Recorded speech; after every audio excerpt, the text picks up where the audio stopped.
Welcome, weary traveler, to a journey through the sands of time. As the stars wheel overhead and the night grows quiet, I invite you to rest your head and let your imagination wander to a land of sand and stone, of mighty rivers and towering pyramids. This is ancient Egypt, a civilization of wonder and mystery, but also of hardship and struggle.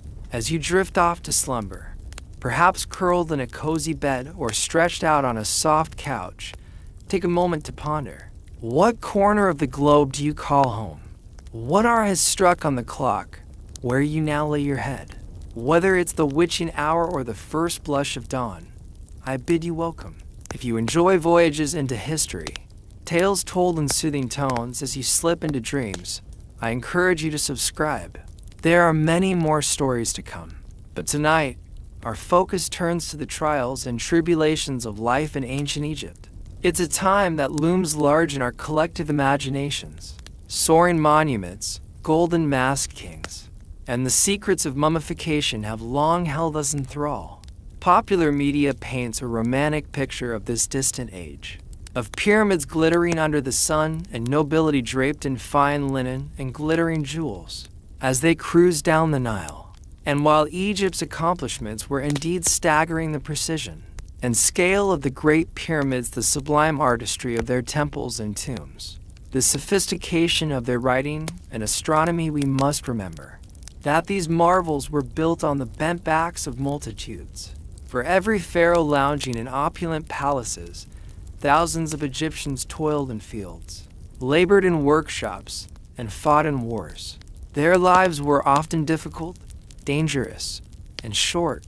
In the unforgiving environment of the Nile River Valley, existence was precarious. The annual floods that irrigated their crops could just as easily wipe out villages and seed famine.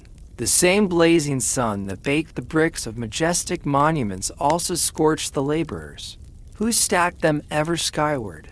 From the lowliest servant to the loftiest scribe, life in ancient Egypt was rife with adversity. So join me as we part the curtains of romance and nostalgia and glimpse the stark realities faced by the men and women who built and sustained this dazzling civilization. We'll explore 6 key aspects of Egyptian life that made it a constant struggle for survival: the oppressive social hierarchy, the grind of forced labor, the ravages of war, the dangers lurking in their own homes, the specter of sickness and injury, and the ever-present sting of grief as they buried their dead. Along the way, we'll zoom in on individual lives and stories, putting human faces to the grand sweep of history. We'll see mighty pharaohs facing crises that shook the foundations of their authority, but also humble craftsmen and farmers striving to provide for their families against steep odds. And though we'll encounter suffering and injustice, we'll also marvel at the resilience of the Egyptian spirit, a spirit that endured for 3 millennia. So make yourself comfortable, dear listener, and let the cares of the day slip away. The Nile is rising, the sun is climbing over the distant cliffs, and there's work to be done. For life, in all its beauty and brutality, stops for no one in this realm of shifting sands and ageless wonders. Let us begin our journey with the very thing that made Egypt's triumphs and tragedies possible. The river that has always been its lifeblood and at times its greatest peril. The mighty Nile has long been called Egypt's greatest blessing, the source of the fertile black soil and abundant water that allowed a sophisticated civilization to flourish in an otherwise harsh desert. But living at the mercy of the river's cycles could be a harrowing thing. Each summer, the Nile would surge over its banks, swollen with monsoon rains and snow melt from distant mountains. The flood waters drown the surrounding fields and pastures, washing away boundary stones and landmarks. Farmers watched nervously as the murky tide lapped at the threshold of their mud brick houses, praying to the god Happy to halt the deluge before it could sweep away their homes and lives. But they desperately needed that flood, for it carried tons of Ethiopian silt to replenish their fields for planting. In a good year, the inundation would recede by autumn, leaving behind a thick layer of black, fertile mud. Farmers would fling seed into this rich soil, reaping bountiful harvests of wheat, barley, and vegetables to fill their bellies and their tax coffers. But the Nile was fickle. Sometimes the floods were anemic, barely wetting the lips of a parched landscape. The crops would shrivel in their furrows, leaving the specter of famine looming over the valley. Other times, the river would surge to high, drowning seedlings, livestock, and villagers unlucky enough to be caught in its roaring path. The very first pharaoh of a unified Egypt, King Narmer, learned this hard lesson around 3000 BC. According to legend, one summer, the Nile's flood failed utterly, shriveling to a trickle between its sun-baked banks. Crops withered, herds of cattle wasted to rack and bone, and his subjects began to starve. Narmer must have watched in mounting dread as the river receded ever more, the possibility of losing his freshly forged kingdom to drought and famine growing with each rainless day. He ordered prayers and sacrifices to the gods, even commanding that a young virgin be hurled into the Nile as an offering. Still, the river shrank. At last, in desperation, Narmer undertook a pilgrimage to the island of Elephantine, a traditional center of worship for the god Hapi. There, prostrating himself before the deity's statue, Narmer vowed to dedicate his realm and his reign to the Nile's everlasting glory.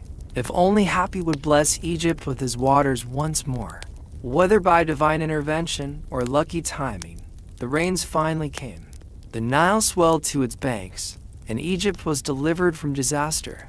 But Narmer would not be the last pharaoh to learn the hard way that the Nile's bounty came at a price, a lesson felt most keenly not in the halls of power, but in the humble villages that line the river banks, where the annual floods could spell the difference between prosperity and ruin. The harsh realities of life in ancient Egypt extended to their beliefs about the afterlife as well. The Egyptians were obsessed with death and what came after. They believed that, upon dying, their souls would face a harrowing journey through the underworld, filled with fearsome monsters and perilous tests, before hopefully reaching the paradise of the field of reeds. But even this reward was not guaranteed. First, the deceased's heart would be weighed on a scale against the feather of Mat, the goddess of truth and justice. If the heart was found heavier than the feather, weighed down by sin and unrighteousness, it would be devoured by the demon Amit, a terrifying beast with the head of a crocodile, the front legs of a lion, and the back legs of a hippopotamus. To be consumed by Amit meant to die a second death, vanishing into oblivion for eternity, never to reach the afterlife. As a result, Egyptians devoted enormous energy and resources towards ensuring a successful passage to the next world. Tombs and burial chambers were painstakingly prepared and stocked with grave goods like food, furniture, jewelry, and servants, all the necessities and luxuries they would need for eternity. The walls were painted with spells and inscriptions from the Book of the Dead to guide and protect the deceased on their perilous underworld journey. The most crucial step in this process was mummification. Egyptians believed that the soul needed an earthly body to return to in the afterlife. So, after death, the corpse would undergo an extensive embalming process to preserve it for eternity.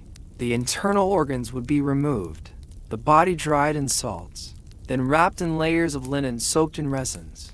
Even for the wealthy, the sacred rite was an expensive, lengthy, and complex procedure lasting up to 70 days. For the pharaohs, no expense was spared in safeguarding their eternal life. Perhaps the most extravagant example was King Tutankhamun, the famed boy king who ruled in the 14th century BC. Although he died unexpectedly at only 19, he was still interred in a multi-chambered, treasure-filled tomb in the Valley of the Kings. Over 5,000 precious objects were buried with him, including 6 chariots, thrones, jewelry, statues, furniture, clothes, and weapons, not to mention the magnificent nested coffins and golden death mask. When Howard Carter unsealed Tutankhamun's tomb in 1922, the dazzling golden treasures captivated the world, but they also reflected the Egyptians' endless efforts to secure their fragile shot at eternal life. And Tut was just a short-lived minor king. Imagine what must have been buried with the great pharaohs like Khufu, Amenhotep III, and Ramesses II, who ruled for decades. Sadly, most of their tombs were looted in antiquity, the precious grave goods stolen, the mummies destroyed or scattered. Even King Tut's tomb had been infiltrated by robbers twice before its final sealing. The fear of tomb robbery was a constant specter that haunted the Egyptians. They built cleverly hidden entrances, false doors and passages, deep shafts, and decoy chambers to thwart thieves. Armed guards were posted, and priests made offerings to the deceased kings daily. Elaborately worded curses were carved, invoking the wrath of the gods on any who dared desecrate the tombs. And with good reason. The punishments for grave robbing were among the most brutal in Egyptian law. Convicted tomb raiders faced horrific executions, their bodies then denied proper burial to doom their own hopes for the afterlife. The ancient Greek historian Diodorus Siculus tells the grim tale of the funeral of Ramesses II around 1213 BC. Diodorus writes that, during the procession, the king's son noticed a thief tunneling into the royal tomb. The prince could have stopped him on the spot, but let him continue so he could later capture the entire gang in the act. When the trap was sprung, the thieves faced a ghastly fate. Diodorus recounts, the king gave orders that the robbers should all promptly be put to a horrible death. To deter any others from like attempts, they were placed, still living, on skewers and roasted to death over a slow fire. A lurid warning to any who dared cross the sacred boundary between this world and the next. Even the vast hidden cemeteries and secret tomb shafts in the cliffs of the Valley of the Kings couldn't stop the robberies. During the reign of Ramesses IX in the 12th century BC, tomb raiding had grown so frequent that the king was forced to dispatch a special commission to investigate. A scribe named Amenhotep was sent out to inspect the royal tombs, and he came back with an alarming report of widespread looting. Amenhotep found the mummies of great kings and queens of the past cast out of their coffins, dumped ignobly on the ground, stripped of their jewels and amulets. Their unwrapped corpses lay twisted and moldering, prey to rats and jackals. Even the mummy of the mighty Ramesses II had been vandalized, his onyx and precious stone eyes pried out by greedy hands. The investigators rounded up scores of suspects, from lowly stone cutters and woodworkers to the mayor and high priest of Thebes. The confession of one gold worker, named Amenhotep, reveals the sheer audacity of the tomb robbers. He admitted, "We tunneled into the corridors of the tomb of King Sopkemsif. We found the king's mummy within, adorned with gold and many jewels. We stripped off the gold and jewels that we found on the mummy of the god, as well as the amulets and ornaments which were around his neck. We found the royal wife likewise. We stripped off all that we found upon her, too. We set fire to their mummy cases, and we stole their furniture, which we found with them, vases of gold, silver, and bronze." The robbers seemed undeterred by the risk of divine retribution or gruesome execution. The golden allure was just tempting in a world of such scarcity and hardship. Even the sacred sleep of the pharaohs could not rest undisturbed. So, perhaps the Egyptians' obsession with death was well-founded. They poured their hopes into the hereafter because their reality in this life was often so brutally unforgiving. For kings and commoners alike, the specter of death loomed large and constant. Mummification was a desperate grasp at immortality, and the lavish tombs a priceless insurance policy for a peaceful eternal rest after a lifetime of toil and uncertainty. But, in the end, not even the mummies were safe from the long hand of grave robbers and the unrelenting hardships of life along the Nile. The afterlife was the ancient Egyptians' only refuge from the cruelties of this world. And even that was a gamble not all would win. But Tutankhamun, at least, rested undisturbed for over 3,200 years until Howard Carter made his famous discovery. And now the boy king lives again, immortalized in an exhibit seen by millions, a gilded relic from a harsher age. And so as we drift off to sleep tonight, in the comfort of our modern lives, we can appreciate the immense distance between our world and theirs, and marvel at what the Egyptians endured in their eternal reach for life everlasting on the shifting sands of the Nile. Life in ancient Egypt was fraught with uncertainty, hardship, and brutality. Even for powerful pharaohs like Thutmose III, who reigned in the 15th century BC, danger and struggle were never far away. Thutmose III was one of Egypt's greatest warrior kings, leading at least 17 military campaigns during his reign. He fought relentlessly to expand Egypt's empire and secure its borders against rival powers. The Egyptians' most formidable foe during this time were the Canaanite city-states in modern-day Syria and Palestine. After decades of growing Canaanite power, Thutmose III decided a reckoning was in order. In the spring of 1457 BC, he marched his armies out of Egypt and into Canaan to confront his enemies. But campaigning was a difficult and dangerous undertaking, even for a pharaoh. Thutmose and his men faced grueling marches through the scorching Sinai Desert. Water was scarce, and heat exhaustion took a heavy toll. When they finally reached the hill country of Canaan, Thutmose found his enemies waiting at the city of Megiddo. The Canaanites had gathered a massive coalition army with thousands of infantry and hundreds of chariots. They occupied a strong position, with the steep slopes of Mount Carmel protecting their flanks. Thutmose had a strategic decision to make. He could take the easy route and march around the mountain, avoiding the enemy's strong point, but giving them time to escape. Or he could take the risky path, a narrow, winding mountain pass that led directly to Megiddo. It would mean squeezing his entire army through a tight canyon where they could be easily ambushed. In a daring gamble, Thutmose chose the direct route. As the Egyptians threaded their way through the pass, the Canaanites attacked. Arrows, sling stones, and boulders rained down from the cliffs above. Men and horses screamed as they were struck, the narrow defile turning into a killing zone. But Thutmose urged his army forward, bleeding and battered. They eventually passed through the gauntlet and spilled out onto the plain in front of Megiddo. There they met the Canaanite coalition in open battle. The clash was long and bloody, with heavy fighting between the chariot forces. But Thutmose's military skill and the tenacity of his soldiers won the day.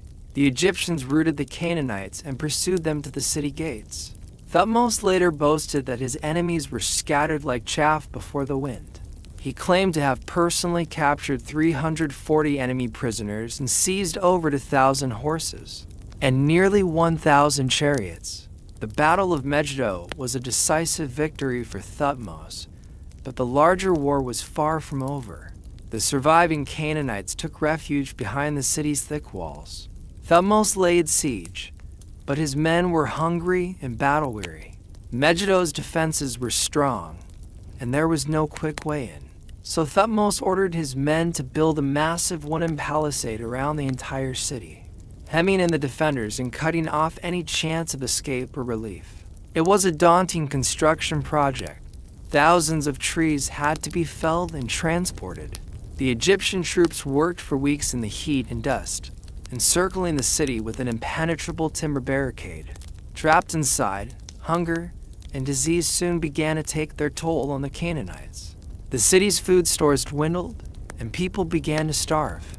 The will to resist slowly withered. After 7 long months, Megiddo finally capitulated. Thutmose entered the city in triumph, claiming its riches and taking its rulers captive. It was a great victory, but one that came at a steep price. The siege of Megiddo shows the hardships and brutality of ancient warfare, even for the victors. During the long months of encirclement and bombardment, Thutmose's men faced short rations, sickness, and enemy raids. They were far from home, camped in an enemy land, not knowing if they would live to see their families again. Even in triumph, they had to cope with the aftermath, rotting corpses, devastated fields, and the haunting memories of close combat. Such was the cost of creating and maintaining an empire. After Megiddo, Thutmose would go on to conquer many more Canaanite cities, extending Egypt's dominion all the way to the Euphrates River. But as his power grew, so did the strains on his country. Endless campaigns meant that farmers were taken away from their fields, and artisans from their workshops for months or years at a time. The flow of tribute from conquered lands enriched the royal treasury, but it didn't necessarily improve the lives of the common people. In fact, the burdens of empire often fell heaviest on those at the bottom of the social ladder. The constant need for manpower led to an increase in forced labor and conscription. For the average Egyptian, being drafted into the army or royal work gang was a deeply traumatic experience. It meant leaving behind family and home, marching hundreds of miles on foot, and enduring the dangers and drudgery of military life. Hand-to-hand combat was a terrifying prospect, but so was falling victim to dysentery or heat stroke. For many recruits, the greatest danger was simply being worked to death. We get a glimpse of this reality from ancient sources like the tomb inscription of Amenemhab, an army officer who served under Thutmose III. Amenemhab recounts the hardships of the campaign, from crossing crocodile-infested rivers to marching through wine-whipped desert sandstorms. He describes a grisly battle against the Nubians, in which his unit had to clamber over piles of enemy corpses to storm a fortress. In another gruesome passage, he tells of how Thutmose ordered the severed hands of slain foes to be piled before him, as a grim accounting of the day's killing. Such ghastly tallies were par for the course in Egypt's wars of conquest. After one campaign, Thutmose had his scribes catalog the various body parts he'd harvested from the battlefield. 1,690 to hands, 29 penises, and so on. These were the bloody receipts of the empire, used to proclaim the king's power and cow his enemies into submission. But they also reflect the pitiless brutality of the age. For those caught up in the gears of the Pharaohs' war machine, life was often nasty, brutal, and short. Of course, it wasn't just soldiers who bore the brunt of imperial aggression. The inhabitants of conquered lands were also treated with great cruelty. Cities that resisted were burned, their people murdered or enslaved. Prisoners of war were beaten, tortured for information, and often executed to send a message. We can see this in a passage from the Annals of Thutmose III, which describes the fate of a rebellious Canaanite ruler. His Majesty captured the city of Joppa. He carried off its chief, his wife, his children, and all his possessions. He razed the city, sowed it with barley. As for its chief, he hung him up in front of the city that had been his. Thutmose was sending a clear warning: defy the pharaoh, and you will suffer the most horrific consequences. Such terroristic spectacles were meant to instill obedience through raw fear. And for many of the downtrodden people of Canaan, they were brutally effective. The yoke of Egyptian imperialism would weigh heavy on the region for centuries to come. But despite their warrior king's long list of triumphs, the average Egyptian saw little benefit from all this bloodshed. Most remained mired in poverty, toiling as peasant farmers or laborers on state projects. The great monuments built to glorify the kings were often stained with the sweat and blood of the poor. Even in times of peace, life was a struggle for survival, and that struggle began from the moment of birth. For an ancient Egyptian child, the odds of living to see adulthood were crushingly slim. It is estimated that as many as 1 in 3 infants died before their first birthday. Those who made it out of infancy still had to run a harrowing gauntlet of malnutrition, accidents, infections, and parasites. Only about half of children lived past the age of 5. The evidence can be found in the cemeteries of ancient Egyptian villages, where tiny graves are heartbreakingly common. Childbirth itself was fraught with danger for both mother and child. Without modern medicine, many women died in labor from hemorrhage, eclampsia, or obstructed birth. Midwives used a variety of spells and ritual techniques that probably did little to improve outcomes. If a baby was stuck in the birth canal, the mother's life would be prioritized. The fetus might be dismembered in the womb with sharp instruments to allow extraction, a horrific practice that was nonetheless a common last resort. Even royal women were not immune to these dangers. Several of Thutmose III's own wives and daughters are known to have died in childbirth, including his eldest daughter, Neferu. The grieving pharaoh had to bury his child in a lavish but tragically small sarcophagus in the Valley of the Kings. Such infant and childhood mortality was so rampant that Egyptians often avoided naming their babies for the first few months of life. They feared becoming too attached to a child who might soon perish. From birth to death, the specter of loss and suffering loomed large. For bereaved parents, the experience was clearly traumatic, and it left a deep imprint on Egyptian culture. The Egyptians believed that the dead needed to be provisioned for the afterlife. So, even the youngest children were often buried with miniature combs, pots, and toy figurines. These poignant grave goods reflect the effort to care for the child's spirit, even after death had cruelly intervened. In some cases, infants were mummified with the same lavish care given to adults. We know of a case from the city of Hawara, in which a young mother died in childbirth along with her baby. Someone took great pains to mummify the two together, posing the infant at its mother's breast as if peacefully nursing. It's a touching scene, but also a tragically common one. The fact that the Egyptians developed such elaborate mortuary practices for children speaks to the omnipresence of child death in their society. Those children lucky enough to survive infancy still faced many perils and hardships. Most were put to work at a very young age, helping in the fields, tending livestock, or learning a craft. Education was a rare privilege, limited to the children of the elite. For most commoners, life was a constant struggle to avoid hunger, to pay taxes, to placate the demands of their overseers and landlords. This precarious existence could be upended at any moment by events beyond the individual's control. The Nile's annual flood was the engine that drove Egyptian agriculture, but it was an unreliable and sometimes destructive master. If the waters rose too high, they could wash away entire villages, drowning people and livestock. If they receded too soon, the crops would wither, leading to famine.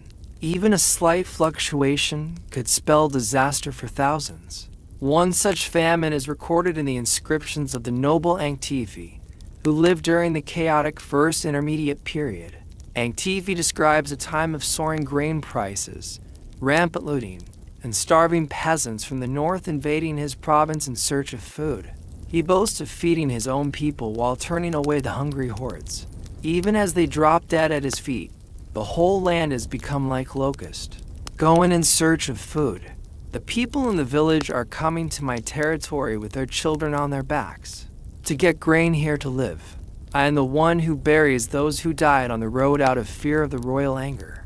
For the hapless refugees, dying on the roadside from hunger was apparently preferable to returning home and facing the king's wrath over their unauthorized migration.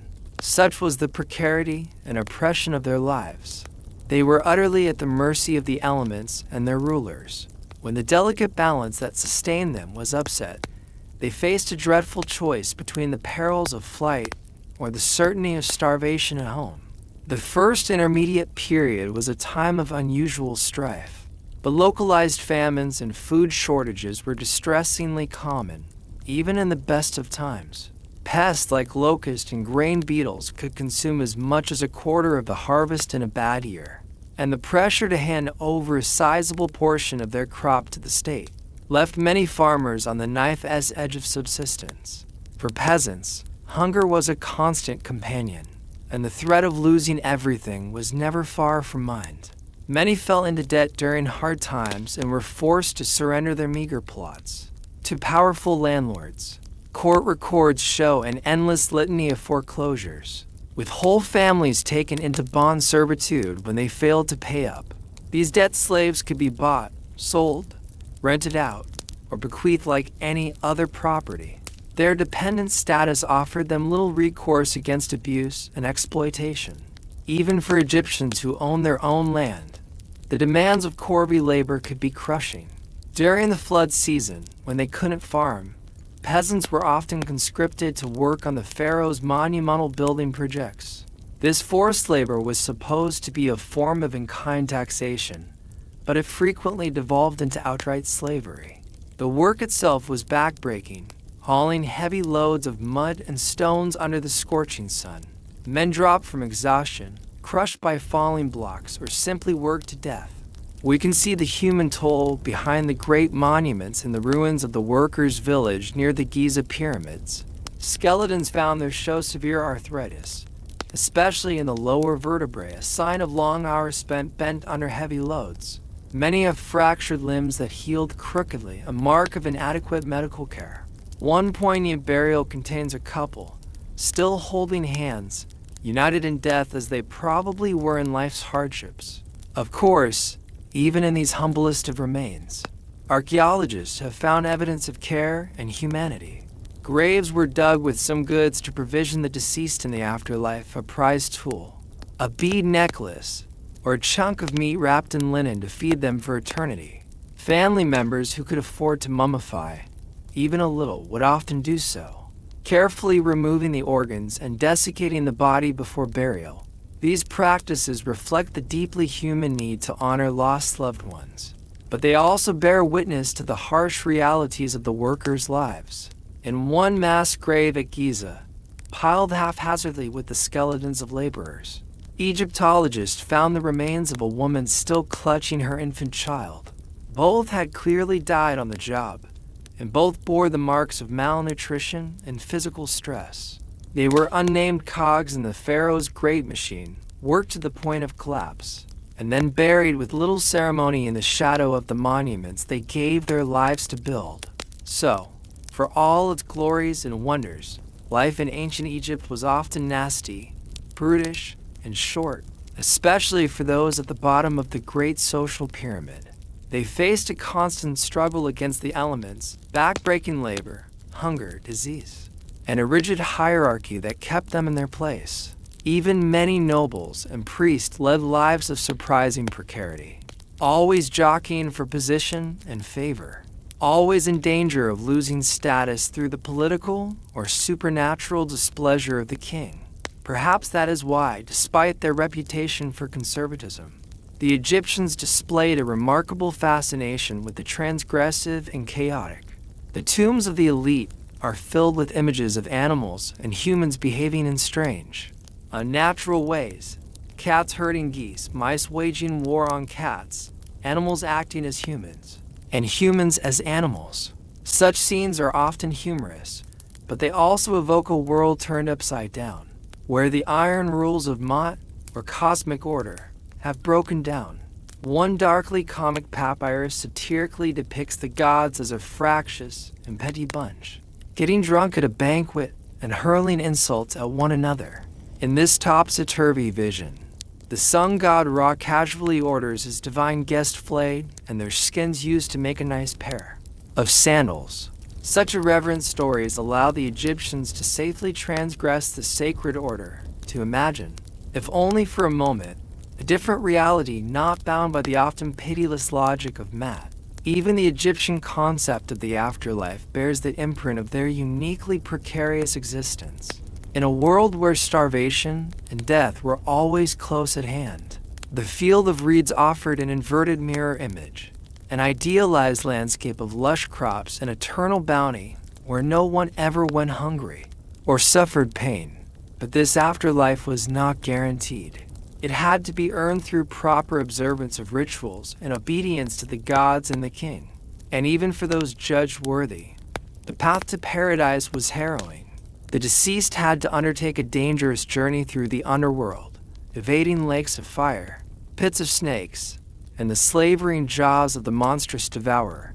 They had to recite the right spells and muster a small army of protective amulets and figurines.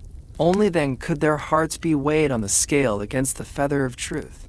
If it balanced, they were admitted to the field of reeds. But if their heart was heavy with sin, it would be tossed to Ammit.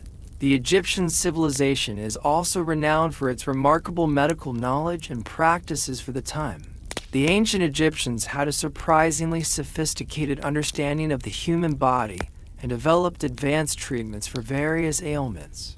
However, Despite their progress, Egyptian medicine was still quite primitive by modern standards, and many procedures were gruesome ordeals for patients.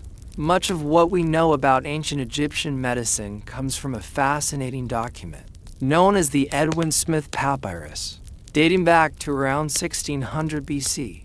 This ancient medical text details 48 surgical cases and provides incredible insights into the practices of Egyptian physicians. One particularly striking case describes a complex cranial surgery performed on a patient with a severe skull fracture. According to the papyrus, a man was brought to the physician with a compound comminuted fracture of the skull. In layman's terms, this means the poor man had a crushed skull with multiple bone fragments. The ancient surgeon first carefully examined the wound, probing the fracture with his fingers to assess the damage, in a procedure that would make even the bravest among us cringe. He then painstakingly extracted the broken bone shards from the man's head, using primitive surgical tools. Keep in mind, the surgery was performed without the benefit of anesthesia or sterile techniques. The excruciating pain and risk of infection the patient faced is almost unimaginable. Yet, somehow, he survived the procedure. Edwin Smith Papyrus goes on to describe how the wound was disinfected with honey and bound with fresh meat as a kind of poultice. Miraculously, the patient recovered, and the papyrus declares, "Thou shouldst say concerning him, one having a gaping wound in his head, penetrating to the bone and perforating the sutures of his skull." While this story certainly attests to the skill of ancient Egyptian surgeons, it also highlights the brutality patients endured.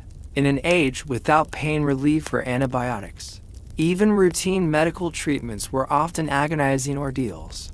Egyptian physicians relied on a variety of primitive remedies, such as burning, leeching, and bloodletting, that undoubtedly caused great suffering. The Edwin Smith Papyrus contains many other harrowing cases that reveal the harsh realities of ancient medicine. Alongside the cranial surgery, it details procedures for treating crushed vertebrae, broken collarbones, and deeply lacerated flesh, all with rudimentary tools and techniques. It even includes a case of a patient kicked by a horse, who almost certainly died from his injuries. But beyond the Edwin Smith Papyrus, archaeological evidence paints an even bleaker picture of Egyptian public health. Studies of mummified remains consistently show evidence of fractured bones, abscessed teeth, and nutritional deficiencies. Parasitic infections, tuberculosis, and malaria were rampant. Even non-elite Egyptians who were mummified display high incidences of worn joints, spinal deformities, and healed traumatic injuries, testifying to lives of ceaseless toil. For the average ancient Egyptian, life was nasty, brutish, and short. If disease, malnutrition, or injury didn't kill you, then you faced the prospect of drastic medical interventions that were barely better than the ailments they treated. It's sobering to think that even the basic comforts we take for granted today, like a dose of painkillers or a course of antibiotics, would have been unimaginable luxuries for our Egyptian ancestors. Yet, in the face of such challenges, the ancient Egyptians soldiered on. Through trial and error over centuries, their physicians developed a great body of practical medical knowledge that far surpassed other ancient cultures. They set broken bones with splints, sutured gaping wounds, and even performed basic surgeries. In some ways, the story of ancient Egyptian medicine is a testament to human resilience and ingenuity in the harshest of conditions. But it's also a potent reminder of just how far we've come. The next time you suffer from a cough or a cut, take a moment to appreciate the incredible advancements in medical science that allow us to treat such ailments quickly and painlessly. Spare a thought for our ancient ancestors who had to endure so much more. The gleaming scalpels and sterile wards of a modern hospital would seem almost magical to an Egyptian physician toiling thousands of years ago. As we've explored in this series, life in ancient Egypt was difficult for people at all levels of society. From the oppressive heat and unforgiving environment to war, disease, and social inequality, hardship was an ever-present reality. by modern standards. The living conditions and daily trials Egyptians faced were almost unfathomably brutal. Yet, in spite of it all, the ancient Egyptians built one of the most enduring and captivating civilizations in human history. Through their struggles and triumphs over more than 3,000 years, they left an indelible mark on the human story and continue to fascinate us to this day. There is perhaps a lesson in that, a reminder of the tenacity of the human spirit in even the bleakest of times. As we close this chapter on ancient Egyptian history, take a moment to reflect on all we've learned. From the halls of the great pyramids to the squalid huts of the poor, we've tried to paint an immersive picture of life in this fabled ancient land. The reality we've seen is often harsher and harder than our romantic imaginings. But that reality also makes the achievements of the Egyptians all the more remarkable. The next time you see the majestic mask of Tutankhamun or the towering pyramids of Giza, I hope you'll appreciate them in a new light. These wonders were born out of a world of struggle and strife we can scarcely imagine. They are enduring testaments to the grit and greatness of a fascinating civilization that, through great adversity, reached for the stars. Thank you for joining me on this journey through ancient Egypt. Although our time here was brief, I hope you found it both enriching and engaging. History has so many remarkable stories to tell if we only take the time to listen. Even an era as distant as Egypt's old kingdom still has much to teach us about the human condition and our shared past. And with that, our Egyptian adventure must come to an end. But the annals of history are ever beckoning, filled with remarkable tales just waiting to be told. I hope you'll join me again soon for another boring journey back in time. Until then, this is your faithful history guide, bidding you good night and sweet dreams of pyramids and pharaohs. Be well, and I'll see you next time. The life of a pharaoh may seem glamorous and carefree from our modern perspective, all gold and glory, pomp and power, fawning subjects, and monumental building projects to immortalize their names for eternity. But the sobering reality is that even for these god-kings, perched at the pinnacle of Egyptian society, life could be brutally cut short. Take, for example, the mighty warrior Pharaoh Thutmose III, who reigned in the 15th century BC during the affluent 18th dynasty. Thutmose was an aggressive military leader who conducted some 17 campaigns in 21 years, relentlessly expanding Egypt's empire into Syria-Palestine to the northeast. His most famous victory came in 1457 BC at the Battle of Megiddo, where Thutmose's forces routed a rebellious Canaanite coalition and captured the strategic walled city after a 7-month siege. The spoils of war were immense: over 1,000 horses, nearly 1,000 chariots, hundreds of suits of bronze armor, and precious metals. Thutmose mercilessly executed opposing chieftains and their sons, while taking their women and children back to Egypt as slaves. But the cost was high, even for a seemingly invincible living god. While Thutmose's sprawling empire brought Egypt vast wealth and made him the most powerful man of his age, it also demanded that he spend much of his reign on distant battlefields, far from the comforts of home. Soldiering in ancient times was a harsh existence, marching for weeks in the scorching desert sun, wearing heavy bronze armor, and wielding cumbersome weapons like spears, axes, and shields in chaotic hand-to-hand combat. Battle wounds from bronze blades were often grievous and deadly, turning septic and unsanitary field conditions. Even as the supreme ruler, Thutmose could not escape the ever-present dangers faced by all ancient soldiers: dehydration, heat stroke, festering injuries, camp diseases. He likely witnessed hundreds, if not thousands, of his men, perhaps even friends and family members, die agonizing deaths far from the sacred black silt of the Nile River. One near contemporary account from the annals of Thutmose describes the great conqueror breaking down and weeping in anguish after a victory, grieving for his fallen brothers who would never return to Egypt. After a 54-year reign filled with relentless campaigning, Thutmose III died not on the battlefield but at home in Memphis at the ripe old age of 56, a feat of remarkable longevity for an ancient Egyptian. His mummified body, discovered in 1881, showed a warrior pharaoh plagued by painful dental abscesses, arteriosclerosis, and severe arthritis, perhaps from old battle injuries.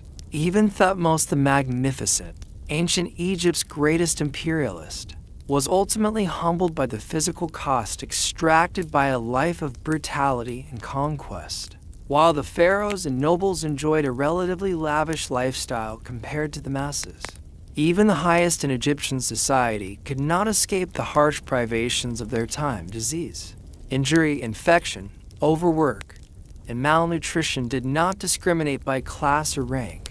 If anything, the weighty expectations and dangers faced by rulers like Thutmose III brought unique miseries and hardships all their own.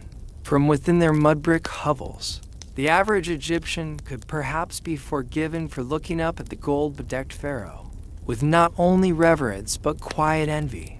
Yet a closer examination reveals the heavy toll paid by kings and commoners alike.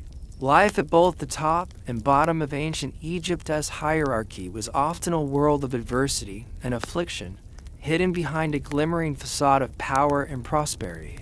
Of course, the struggles of the pharaohs pale in comparison to the daily brutalities faced by those at the bottom rung of Egyptian society: peasants, servants, and slaves who toiled endlessly in back-breaking serfdom, while rulers like Thutmose III weathered the hardships of war and governance from positions of wealth and authority. The bulk of the population endured the ravages of nature and oppression without relief or recourse.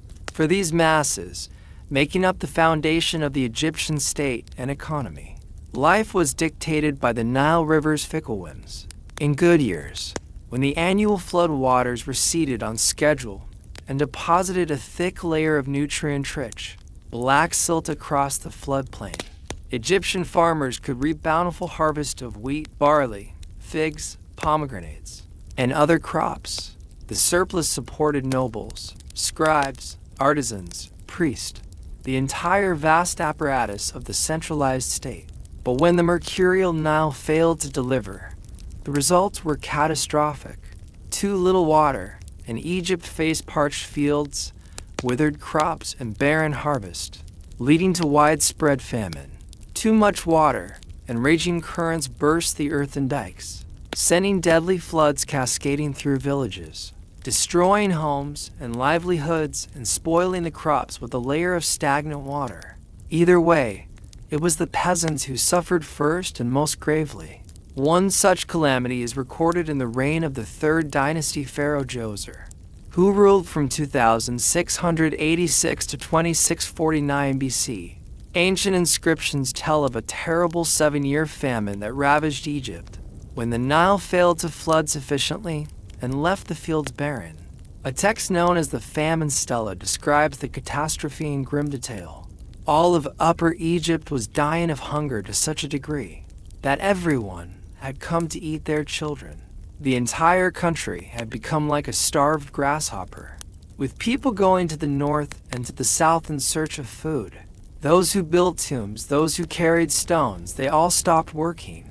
During this time, when the Nile was empty, the pharaoh was forced to open the royal granaries and import food from neighboring regions to prevent mass starvation and total societal collapse. But many still perished from hunger and the accompanying disease. The Palermo stone, an ancient Egyptian annal, bluntly lists a death toll of uncountable multitudes lost to the famine's grim embrace. Even in less extreme times, the threat of scarcity and starvation always lurked just one poor harvest away. Peasant families, who made up some 80% of the population, lived in small, cramped dwellings of mud and reeds, subsisting on a meager diet of bread, beer, onions, lentils, and dried fish. Sanitation was primitive at best, fostering rampant disease. Child mortality was appallingly high, with perhaps half of all infants dying before their first birthday from malnutrition and infection. From childhood, most Egyptians faced a lifetime of dawn-to-dusk drudgery in the fields, the construction sites, the quarries, and mines. Agriculture was especially backbreaking under the relentless desert sun. planting and harvesting the wheat, barley, and flax by hand, operating crude wooden plows, and hauling buckets of water from the Nile to irrigate the crops. All this for the privilege of handing over a sizable portion to the state as taxes in kind. During the inundation season, peasants not tending animals were often conscripted into forced labor gangs to toil on ambitious public works projects ordered by the pharaohs. The most famous of these were, of course, the massive pyramids erected as eternal resting places for the Old Kingdom rulers. The first and largest was the Great Pyramid of Giza, built around 2550 BC for the 4th dynasty pharaoh Khufu. This towering monument, originally 481 feet high and covering 13 acres, was constructed from over a million gigantic blocks of limestone, each weighing an average of 2.5 tons. The ancient Greek historian Herodotus claimed that the Great Pyramid required the labor of 100,000 men working in 3-month shifts over a period of 20 years, while modern Egyptologists put the figure closer to 20,000 to 40,000 workers. The fact remains that this undertaking demanded an almost unfathomable amount of human sweat and suffering. Most of the heavy hauling and lifting was done with the simplest of tools: ramps, sleds, rollers, levers, copper chisels, bronze saws, wooden rollers and sledges, ropes of papyrus and leather. Injuries from falling blocks, pulley failures, and scaffolding collapses were common, not to mention crippling repetitive stress and musculoskeletal damage from decades of hard labor. Fractures, crushed limbs, hernias, gashes from flint axes and adzes, infected wounds, blistered skin, heat stroke. These were just some of the worksite hazards faced by ancient Egyptian laborers. Archaeological excavations of workers' cemeteries near the Giza pyramids have revealed the broken bodies of those who gave their blood and bones to build these eternal monuments. Skeletons show numerous heel fractures, severe arthritis, spinal deformities, and missing limbs, grim proof of the physical toll exacted by punishing labor. Yet, as difficult as life was for the average peasant conscript, it was even more brutal for those at the very bottom of Egypt's hierarchy, slaves. These were people captured as prisoners of war during military campaigns, or those who fell into debt bondage and became human property. Slaves were subjected to the harshest and most dangerous work, toiling in the mines, quarries, and fields with even less rest or rations than the peasants. One of the most notorious sites was the gold mine of Bir-Wakir in the eastern desert. This desolate, searingly hot landscape was a virtual death camp for the slaves and prisoners sent to mine gold for the Pharaohs' coffers. An account from the 12th dynasty reign of Amenemhat III, circa 1860 to 1814 BC, describes the hellish conditions in visceral detail. Those who are sent to the mine daily suffer hardship tenfold: scorched skin, bleeding feet, failing breath, broken bones. In summer, the miner's face is baked as an earthen pot. His bones are burned like summer flax. His skin hangs loose, ulcered and gashed from the stones. Starvation was a constant specter, with meager rations that left miners malnourished and susceptible to the ravages of disease, especially silicosis from inhaling rock dust in the tunnels. Beatings from guards were frequent for those who faltered in their ceaseless toil.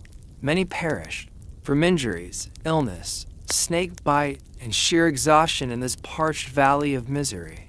Life expectancy for a slave in the Pharaohs' mines was often measured in mere months, rather than years. So, while the shimmering gold artifacts displayed in the Cairo Museum attest to the wealth and splendor of ancient Egypt's god-kings, they also symbolize the incalculable human suffering that made such opulence possible. Behind each dazzling death mask and gleaming sarcophagus lie the forgotten bones of faceless multitudes ground to dust, in service of a civilization that used them as grist for the mill of monarchy. Even those spared a life of servitude in the fields, mines, and work sites still face daily dangers and hardships in the Nile River Valley. The natural environment of ancient Egypt, while bountiful, was also filled with lethal perils. The Nile itself, the giver of life, was also a frequent bringer of death in the form of its apex predators, the Nile crocodile and the hippopotamus. Reaching up to 20 feet in length and weighing as much as a ton, the Nile crocodile was a fearsome ambush predator that haunted the imaginations of ancient Egyptians. With its armored hide, crushing jaws, and explosive speed, this cold-blooded killer took a steady toll on those who fished, washed, and drew water along the riverbanks. Children were especially vulnerable, snatched suddenly and dragged to a thrashing, drowning death in the river's murky depths. The hippopotamus, while a herbivore, was equally dangerous due to its highly aggressive and unpredictable nature. Males are ferociously territorial, and females will attack with little warning to defend their young. A bull hippo can weigh up to 3,000 pounds, run at 20 miles per hour, and crush a crocodile or a human like a grape with its massive jaws. Hippo attacks were a constant hazard for boaters and fishermen of the Nile. One harrowing account from the 12th dynasty, 1991 to 1802 BC, tells of a herdsman named Tabu who was stalked and mauled by a lion while tending his cattle near the river. Although he ultimately survived, Tabu's petition to the local governor relates the terror of the encounter. A lion came at me. He hunted me as I fled, his teeth bared and his claws extended. 3 times he sprang upon me, and 3 times I used my spear to fend him off, but he kept coming. At last, I fell, and he stood over me, his putrid breath on my face. I knew my end had come, but the gods, for some reason, spared me that day. Tabu's brush with death highlights the precariousness of life in a world filled with powerful predators and little in the way of protection or medical care if attacked. Even the king of beasts was a threat to those at the bottom of society's hierarchy.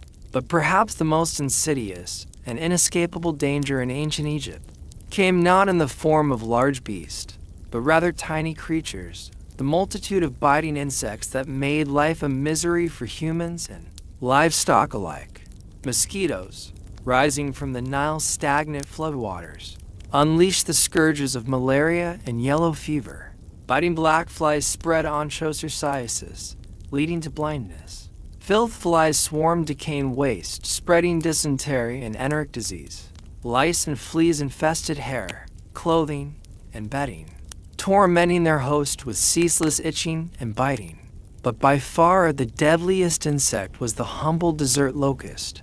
When conditions were right, these voracious grasshoppers gathered into ravenous swarms of biblical proportions, darkening the skies and descending on fields to strip them bare of all vegetation in a matter of hours. A single swarm could number in the billions, covering hundreds of square miles and consuming over 400 million pounds of crops per day. For ancient Egypt's farmers, who eked out a precarious living from the Nile's floodplain, a locust plague was a catastrophe of existential proportions. One ancient text, known as the Admonitions of Epure, from the First Intermediate Period, 2181 to 2055 BC, describes the devastation in apocalyptic terms. What shall we do about it? All is ruined. The storehouses are bare. Behold, we are plundered by the locust. The fields are desolate, and the food is gone. The children wail, I am hungry. But there is nothing to give them. How long can we survive? Such locust plagues were disturbingly frequent in Egypt's long history, triggering famines that unleashed starvation, disease, civil unrest, and societal collapse.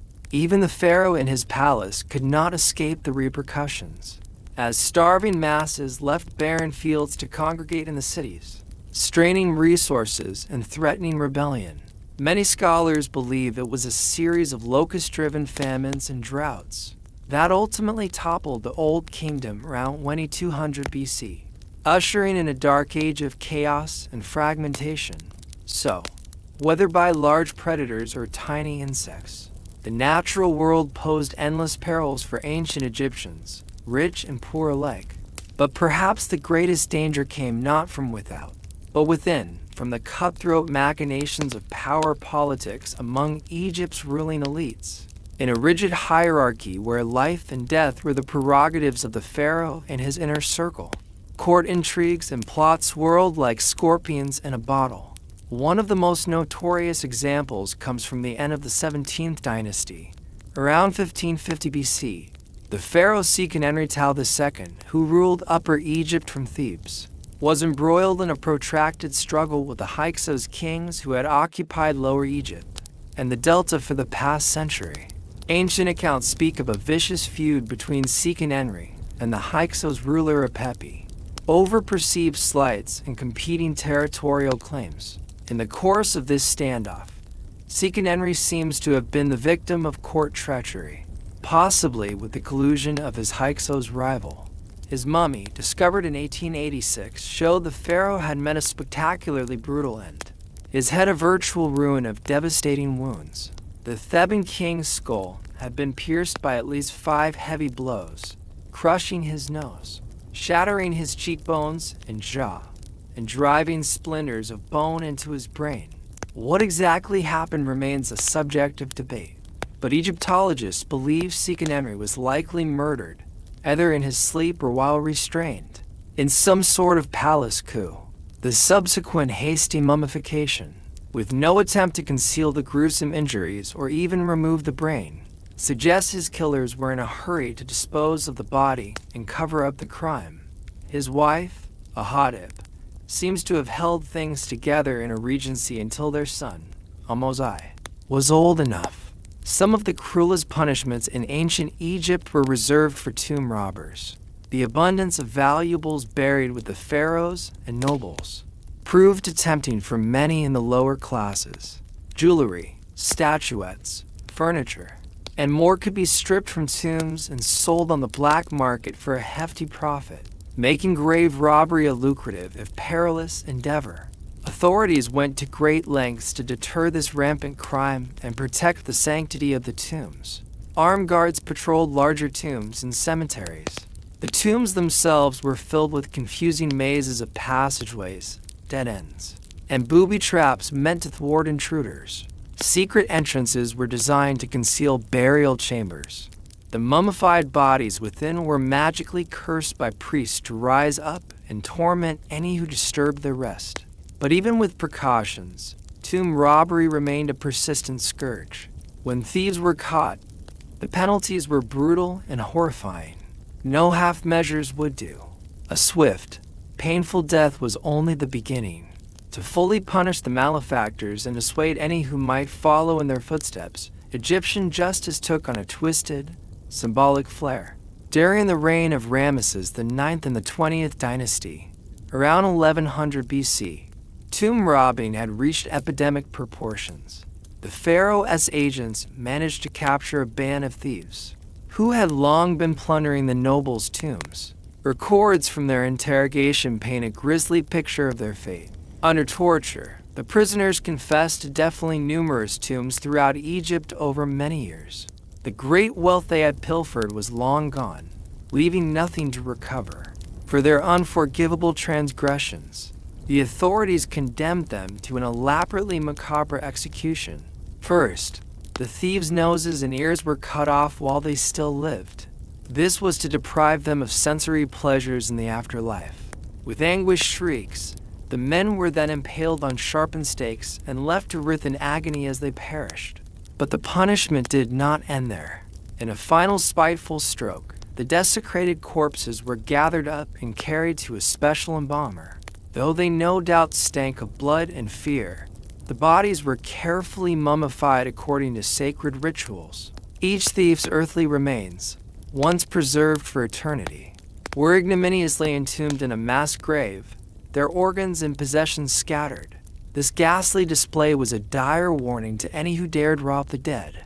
Not only would their lives be forfeit in the most painful manner, but their hopes for a joyous afterlife would also be obliterated.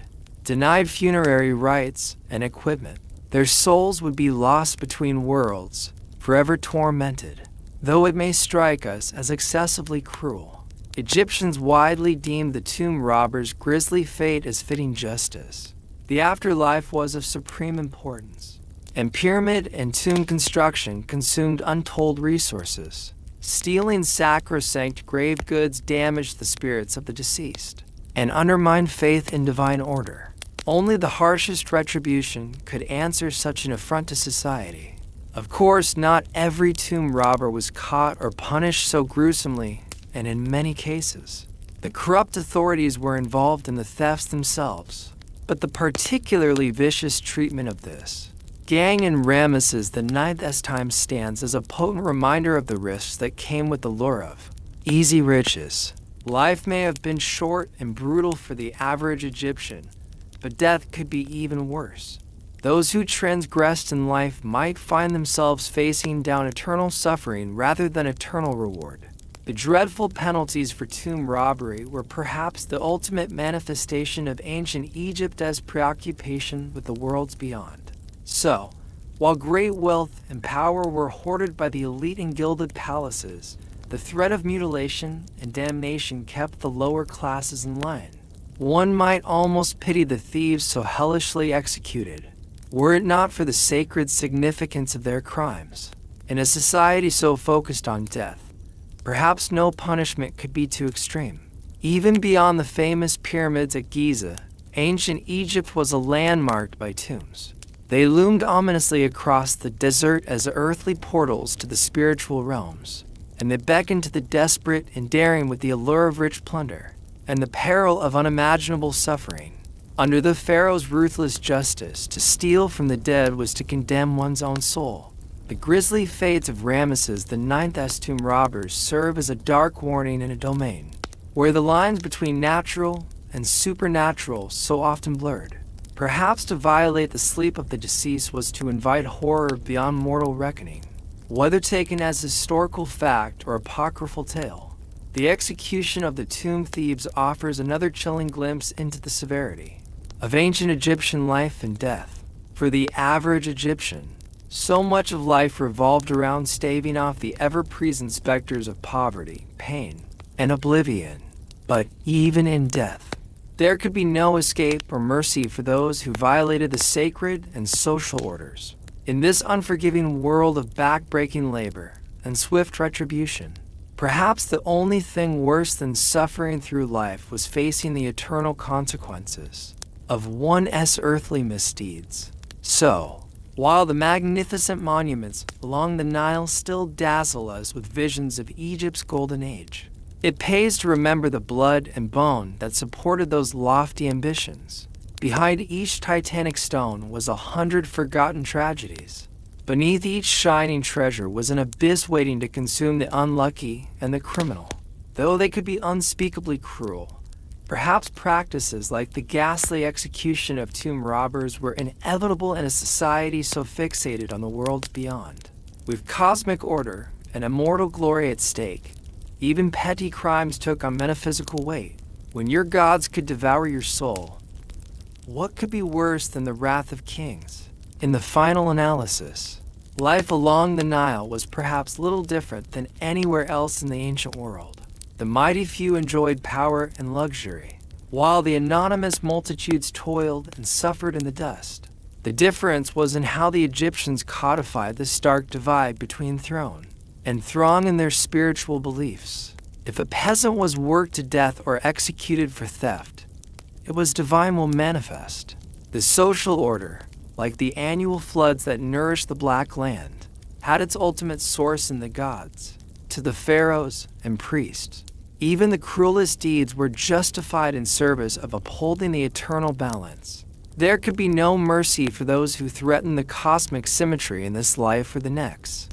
The thieves who dared to undermine the sacred compact between the living and the dead had to be destroyed utterly. The wretched souls scattered like chaff in the desert wind. For in ancient Egypt, the line between order and chaos was razor thin, and the price for transgression was beyond measure. So, the next time you find yourself marveling at the works of the pharaohs, spare a thought for the legions of the forgotten who perished in their making. Ponder the fates of those who toiled in the city of the dead, and those who dared to steal from it. And remember that there, in the domain of the deathless kings, To rob a tomb was to court oblivion itself. Despite the oppressive hardships of forced labor, ancient Egyptians still found small ways to maintain their dignity and humanity. Archaeologists have uncovered evidence of worker villages near the pyramids, where the conscripted laborers and artisans lived during the long years of construction.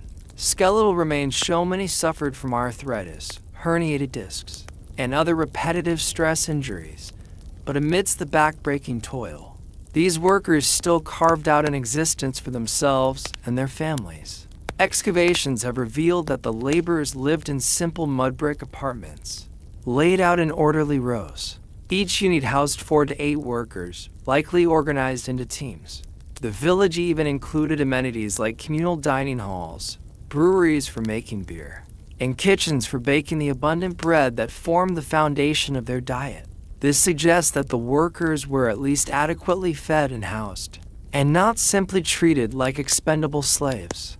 We also see evidence of community and social bonds. Potsherds and limestone flakes served as rudimentary writing surfaces, and a few bare messages like "friends forever" or "may you be well and healthy."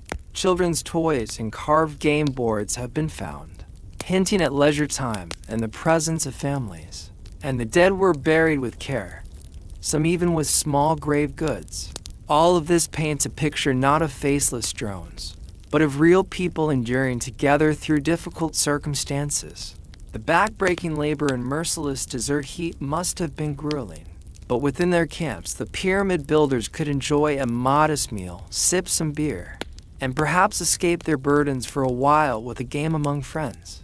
These simple comforts probably made the difference between soul-crushing misery and a harsh but tolerable existence. Of course, their labor was still forced, and no amount of bread and beer could change the fundamental injustice of their servitude. These workers were not willing volunteers but captives and conscripts. The term slave may be too simplistic, but they were certainly not free. Their relative privileges were ultimately still granted at the whim of the pharaoh and his officials. The ancient Egyptians had no word for freedom as we conceive of it. Even for those of higher status, one's life was always in service to the god-king and the state. The very concept of individual liberty was as foreign to their worldview as the green forest of distant lands. Hieroglyphs speak of serving or following the pharaoh, but never of personal freedom. This lack of even an idea of freedom may be difficult for us to imagine, but in a world where the pharaoh was the earthly embodiment of divine rule, obedience was not just a duty, but the very purpose of one's existence. To toil and sweat in the service of the king was, in a sense, the highest calling, even if it was not a choice. From a modern vantage point, building colossal pyramids to glorify god-kings may seem like a frivolous waste of human effort. The size and grandeur of these monuments required an almost unimaginable marshalling of labor and resources. The Great Pyramid of Giza, for instance, is estimated to have taken around 20,000 workers over 20 years to complete, using more than 2 million limestone blocks, each weighing an average of over 2 tons. Multiply this by the dozens of other pyramids that stud the Nile Valley, not to mention the countless temples, tombs, obelisks, and statues, and the scale of conscripted labor over the centuries becomes staggering. Generations lived and died in service to the pharaoh's monumental visions, an edifice complex unrivaled in human history, even as the once sharp angles eroded over the millennia. The sheer audacity and hubris of these projects endure. And yet, despite the immense cruelty and exploitation involved, there is still something undeniably awe-inspiring about the pyramids, rising eternally from the desert. They are testaments to human ingenuity, skill, and sheer tenacious willpower, even if misapplied. The pharaohs may have been tyrants, but the workers who realized their fevered dreams were not mindless drones. In their own way, they achieved a kind of immortality through their creations. Admittedly, this is cold comfort to the many who suffered and died to achieve that immortality. If given the choice, most would probably have preferred to lead simple agrarian lives, tending to their crops and cattle, Instead, circumstance drafted them into lifelong servitude, hauling multi-ton blocks up an artificial mountain in the scorching heat. Their reward was not riches or fame, but perhaps a slightly larger ration of bread, a jug of beer, and a simple mud brick tomb. Yet, even within these harsh constraints, they strove to fill their days with what meaning and humanity they could, however meager. In the end, their legacy is not just in the soaring monuments they left behind, but in the humble traces of their everyday struggles and fleeting joys. A crude message of friendship, a makeshift doll, a game board carved from limestone. These are the artifacts of real human lives, glimmers of light in the shadow of the pyramids. As we gaze up at the towering achievements of the pharaohs and marvel at the ancient Egyptians' architectural prowess, let us also remember the many hands that made it all possible at such a heavy cost. The true wonders of Egypt are not just the grand tombs of kings, but the quiet resilience of the laborers who endured lives of grinding hardship to build them. In their own way, they have endured through the ages, quietly waiting for us to unearth and remember their stories.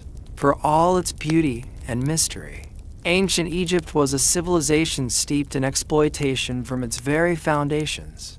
The unimaginable splendor of the pharaoh escorts and the golden glories of their tombs were paid for with the sweat and blood of tens of thousands.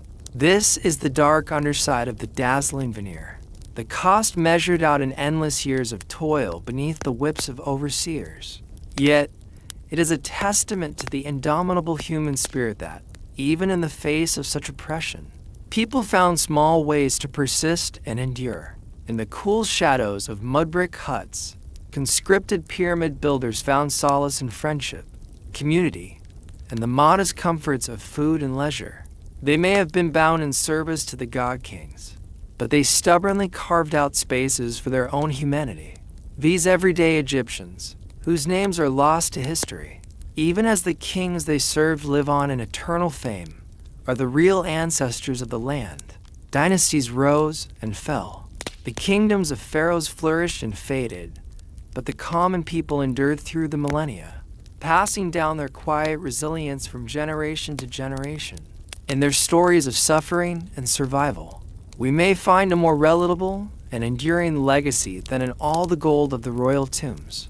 The ancient Egyptians believed that to speak the name of the dead was to make them live again. Perhaps, then, simply learning about the lives of the pyramid builders and conscripted laborers is a kind of remembrance, a way to honor their struggles and their humanity across the vast gulf of time. They may not have been kings or gods, but they do have earned a place in eternity. The mummified body of the thief lay on display, a grim warning to any who would dare rob the sacred tombs of the pharaohs. Grave robbing was an epidemic during the reign of Ramesses IX in the 12th century BC. Times were desperate, and many turned to plundering the riches buried with the kings of old. But the price of feeding one's family with grave goods was a horrific death. The condemned were tortured brutally to reveal the locations of their hidden loot and accomplices. Arms were twisted until they snapped. Backs were lashed into bloody shreds. Embers were pressed into bare flesh. Anything to make them talk. And in the end, they all did. Swift and terrible retribution came next.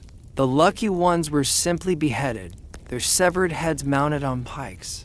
Others suffered slower, crueler fates, flayed alive and paled through the gut, or entombed in a sarcophagus with ravenous flesh-eating beetles. The bodies were then mummified and callously stuffed into the very tombs they tried to rob. These ghastly punishments may seem barbaric today, but Egyptian culture held a strong belief in eternal life after death. The pharaohs expected to enjoy forever the treasures buried with them. Stealing those grave goods didn't just deprive the kings of their wealth, it threatened their immortality. Such a sin against the gods could not go unanswered. So, the mummies of the tomb robbers stood forever in the tunnels they violated, an eternal sentence. Their disfigured remains proclaimed the perils of desecrating the dead. The authorities made sure all the gory details spread through the kingdom to discourage other would-be thieves. Life may have been desperate for the peasants of ancient Egypt, so poor they would risk even the pharaoh's curse. But in death, The kings always won. The more of their subjects they could pack into their plundered tombs, the better. As if the threat of tortuous execution wasn't worrying enough. Ancient Egyptians faced plenty of other mortal perils in daily life. The very wildlife of the Nile River Valley, where they made their home, teemed with deadly animals. The Nile's banks crawled with Nile crocodiles, enormous armored reptiles that could drag a fisherman to his doom in a flash of thrashing teeth. Portly hippos may look docile, but they are fiercely territorial and can slice a man in half with their great tusks. Growling lions prowled the desert dunes, occasionally picking off a shepherd or a wanderer. Poisonous serpents like cobras and vipers lurked in the underbrush or coiled beneath wood piles, striking out with lethal venom. And the dagger-like stingers of desert scorpions packed an agonizing toxic punch. No Egyptian was ever far from something that could kill them. From the lowliest mud-splattered peasant to the highest royal, even Pharaoh Menes, the legendary unifier of Egypt himself, is said to have met his end in the jaws of a rogue hippo along the riverbank. Nature's fury spared no one. Of course, humans weren't the only ones who suffered from the deadly fauna of the Nile. The beasts took their toll on each other as well. A tomb painting from around 1900 BC depicts the story of a humble herdsman named Tabu and his harrowing encounter with a lion. As Tabu drove his cattle along their grazing grounds one evening, he suddenly heard a terrifying roar. Whirling around, he came face to face with a mighty male lion, its tawny mane bristling and yellow eyes glaring. Tabu froze in utter fear, knowing he was no match for this ultimate predator. The lion crept closer, muscular shoulders rippling beneath its hide. It let out a chilling growl that turned Tabu's legs to water. He could only watch helplessly as the great cat sprang at his herd, crushing a young calf's neck with one slash of its terrible claws. As the rest of the cattle bellowed and stampeded in panic, Tabu seized his chance. He turned on his heel and fled, knowing he was abandoning his livelihood, but desperate to save his own skin. The dying bleats of the calf echoed behind him as he ran. Tabu managed to reach safety and lived to tell the tale depicted on the tomb wall. But his ordeal was an all-too-common one. For peasant farmers and herdsmen, protecting their animals from the likes of lions, crocodiles, and hippos was a constant struggle. A struggle that could mean the difference between putting food on the table or going hungry. But perhaps no pest wreaked more havoc upon the ancient Egyptians than creatures of a much smaller size, the insects. While the scarab beetle was revered as a sacred symbol of rebirth, most of Egypt's insects sparked only revulsion and fear. Locusts were the most dreaded of all. Huge swarms of these voracious grasshoppers would descend upon the land seemingly out of nowhere, covering the skies like a writhing curtain for miles. They devoured every plant in their path, stripping fields bare of wheat, barley, and vegetables and ours. A severe locust infestation could completely decimate harvests, leaving no food to fill the kingdom's granaries. Famines followed in the insects' wake as surely as the gnawed stubble of ravaged crops. All the farmers could do was pray, burn offerings, and wait for the relentless swarms to pass. Other creeping and buzzing vermin made the Egyptians' lives a daily misery. Flies swarmed around them in thick, droning clouds, and mosquitoes whined incessantly in their ears at night. Ants invaded their mud-brick homes, and roaches skittered underfoot. Lice and biting fleas tormented their skin, and intestinal worms robbed their bodies of precious nutrients. All these parasitic pests not only made for constant discomfort, they spread disease. With poor sanitation and close quarters, outbreaks of malaria, dysentery, and typhoid fever scourged the populace. The Egyptians had no understanding of the role insects played in dispersing these illnesses. They could only blame the gods or evil spirits. Between the untamable wilds of nature and the squalid conditions of their man-made society, sickness and death shadowed the Egyptians every step. Even the luckiest and wealthiest could never fully escape their specter. But perhaps those who bore that burden most heavily were the very youngest. In the unforgiving environment of ancient Egypt, children were the most vulnerable of all. It's estimated that as many as 1 in 3 infants died before their first birthday. Only about half of all children lived to see the age of 5. The child mortality rate was staggering. Malnutrition and disease claimed countless young lives. Starvation was an ever-present threat for the poorest families, and even the more prosperous struggled to nourish their children during lean times and famines. Contaminated food and water spread dysentery, cholera, and other deadly intestinal diseases. Childhood injuries and accidents were often fatal as well. Young ones tumbled into the Nile's waters and never resurfaced or were snatched by crocodiles as they played on the banks. They were trampled by oxen in the fields or crushed under toppling mud brick walls. Snake bites, scorpion stings, and infected wounds frequently proved too much for their small bodies to overcome. But even more insidious were the ailments no one could see. Invisible microbial killers that struck without warning. Newborns shuddered with tetanus, contracted through the cut of an unclean blade. Diphtheria ravaged tiny throats and choked the breath from fragile lungs. Scarlet fever scorched across delicate skin and seared vulnerable brains. Without vaccines or antibiotics, no amount of a mother's desperate prayers or a healer's herbs could reverse these grim diagnoses. Parents were left clutching cooling, lifeless forms to their chest, keening their grief to an indifferent sky. So ubiquitous was childhood death that the Egyptians almost seemed to expect it. Many didn't name their babies for months after birth, perhaps to spare themselves even greater heartache when the near-inevitable loss occurred. Children weren't seen as full members of society until around the age of 5 or 6, when their odds of survival finally improved. For those youths who did endure, there was little time to celebrate. As soon as they were able, most children were put to work alongside their elders. Farmers' sons followed their fathers into the fields. Daughters helped their mothers grind grain, carry water, and tend to younger siblings. In artisans' workshops, nimble young fingers wove flax into linen and shaped clay on the potter's wheel. Among the poorest families, children as young as 5 could be sold into servitude to pay off their parents' debts. They might labor as unskilled workers on the Pharaohs' building projects, hauling bricks and buckets of sand bigger than they were. Or they would be sent to toil in a noble's home, sleeping on the kitchen floor and scrubbing, fetching, and serving from dawn to dusk. This back-breaking labor took a harsh toll on growing bodies already weakened by malnourishment and illness.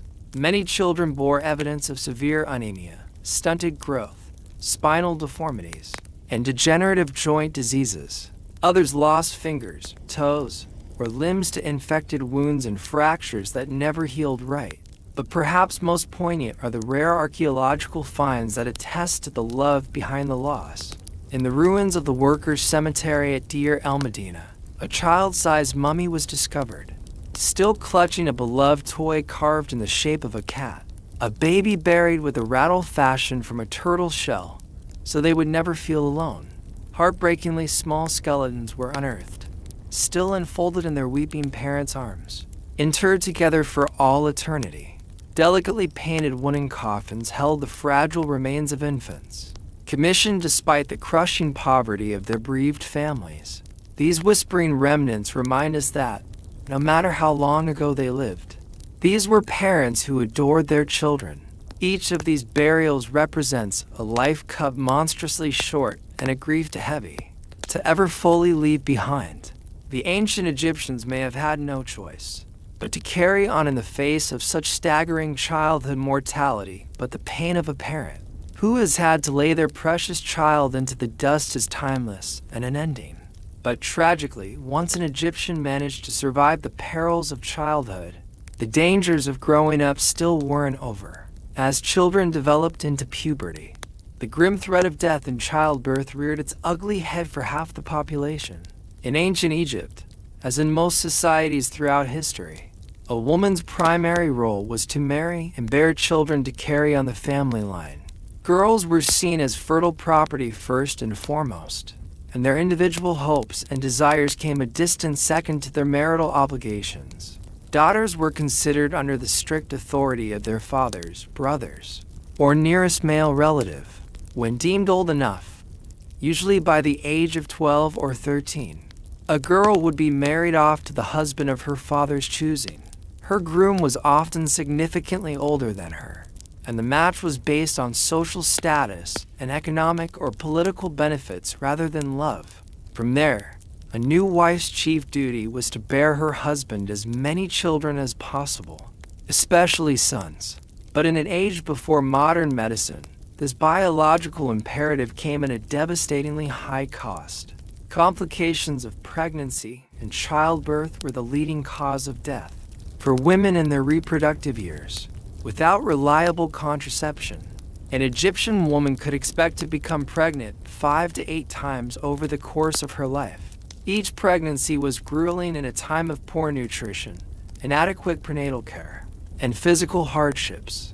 Expectant mothers continued to perform grinding domestic labor and haul heavy loads right up until their babies arrived. The childbirths themselves were excruciating and perilous ordeals, fraught with the possibility of life-threatening complications that the women were ill-equipped to survive. Laboring mothers writhed and pushed for hours or days with only the most rudimentary assistance and comfort. Trusted female relatives and midwives attended them, but these helpers could only call upon traditional folk wisdom, herbal remedies, and prayers to the goddess Toret. All too often, that wasn't enough. Babies became hopelessly stuck in the birth canal, slowly suffocating as their exhausted mothers hemorrhaged around them. Fetuses that couldn't fit through narrow hips were dismembered with primitive instruments. Infections raged and claimed feverish bodies. Women's perineums ripped beyond repair, leaving them with lifelong agony and incontinence if they didn't bleed out first. Even if a new mother managed to successfully deliver a healthy baby, her risks were far from over. The postpartum period was rife with opportunities for further loss of life. Retained placentas caused septic shock. Breastfeeding difficulties and mastitis wasted women to shadows. Fatal blood clots lodged in weakened lungs and stopped tired hearts. Some women lived through the trauma of multiple stillborn babies, miscarriages, and neonatal deaths before finally succumbing themselves. Others survived, only to be rendered sterile by scarring and were cast aside by husbands who valued them solely for their fertility. Lest we think only peasant women suffered such cruel fates, the mummified remains of queens and princesses tell similar stories. Damage to their pelvic bones and evidence of severe birthing injuries have been found in the corpses of some of Egypt's highest ladies. Not even royal blood could save them from the inescapable dangers of their sex. As in childhood, the specter of sudden death lurked at every stage of an ancient Egyptian woman's life. From pubescent bride to birthing bed, the grim cycles of fertility bound their bodies to an existence that was all too often cut unnaturally short. There was no escaping the perils of simply being female. The best an ordinary woman could hope for was to bear living children to secure her place in the family, and then to toil in servitude and ill health into old age. The worst was an agonizingly prolonged descent into darkness, drowning in her own blood amid the stench of lurid infection and the wails of the motherless infant she left behind. But even women who managed to avoid the ravages of death in childbirth still faced oppression and restriction at every turn. In ancient Egypt's rigidly patriarchal society, a woman's worth depended entirely on her relationship to the men who controlled her. Daughters were always under the authority of their fathers, or nearest male relatives. At no point in her life was a woman considered an autonomous being. She couldn't own or inherit property or land except under extremely rare circumstances. A woman was essentially the property of her father, then her husband to be disposed of as he saw fit. A respectable woman's role was to serve as a virtuous wife and mother, overseeing her household and ensuring her husband's comfort and pleasure. Grinding grain, baking bread, brewing beer, spinning linen, tending children, and satisfying her husband's sexual urges were a woman's chief purposes from dawn to dusk. Her most prized attributes were her modesty, obedience, and fertility. An intractable or barren wife could be cast out of the family, left to starve, or forced into beggary and prostitution. A husband was well within his rights to beat or mutilate a disobedient wife for even trivial offenses, and no one would come to her aid. While in theory, marriage was supposed to be a partnership of complementary equals, in practice, the husband held all the power and made all the decisions. Women had little to no autonomy, even within their marriages. A subservient wife was expected to be quiet, pliant, and submissive, never challenging her husband's actions or opinions. Anything less could invite brutal punishment.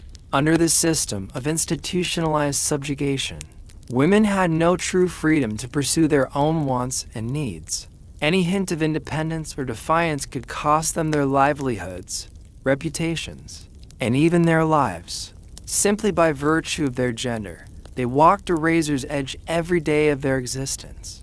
Of course, there were some notable exceptions to these rigid gender roles. A small number of elite women rose to great power and prestige, usually through their connections to the pharaoh.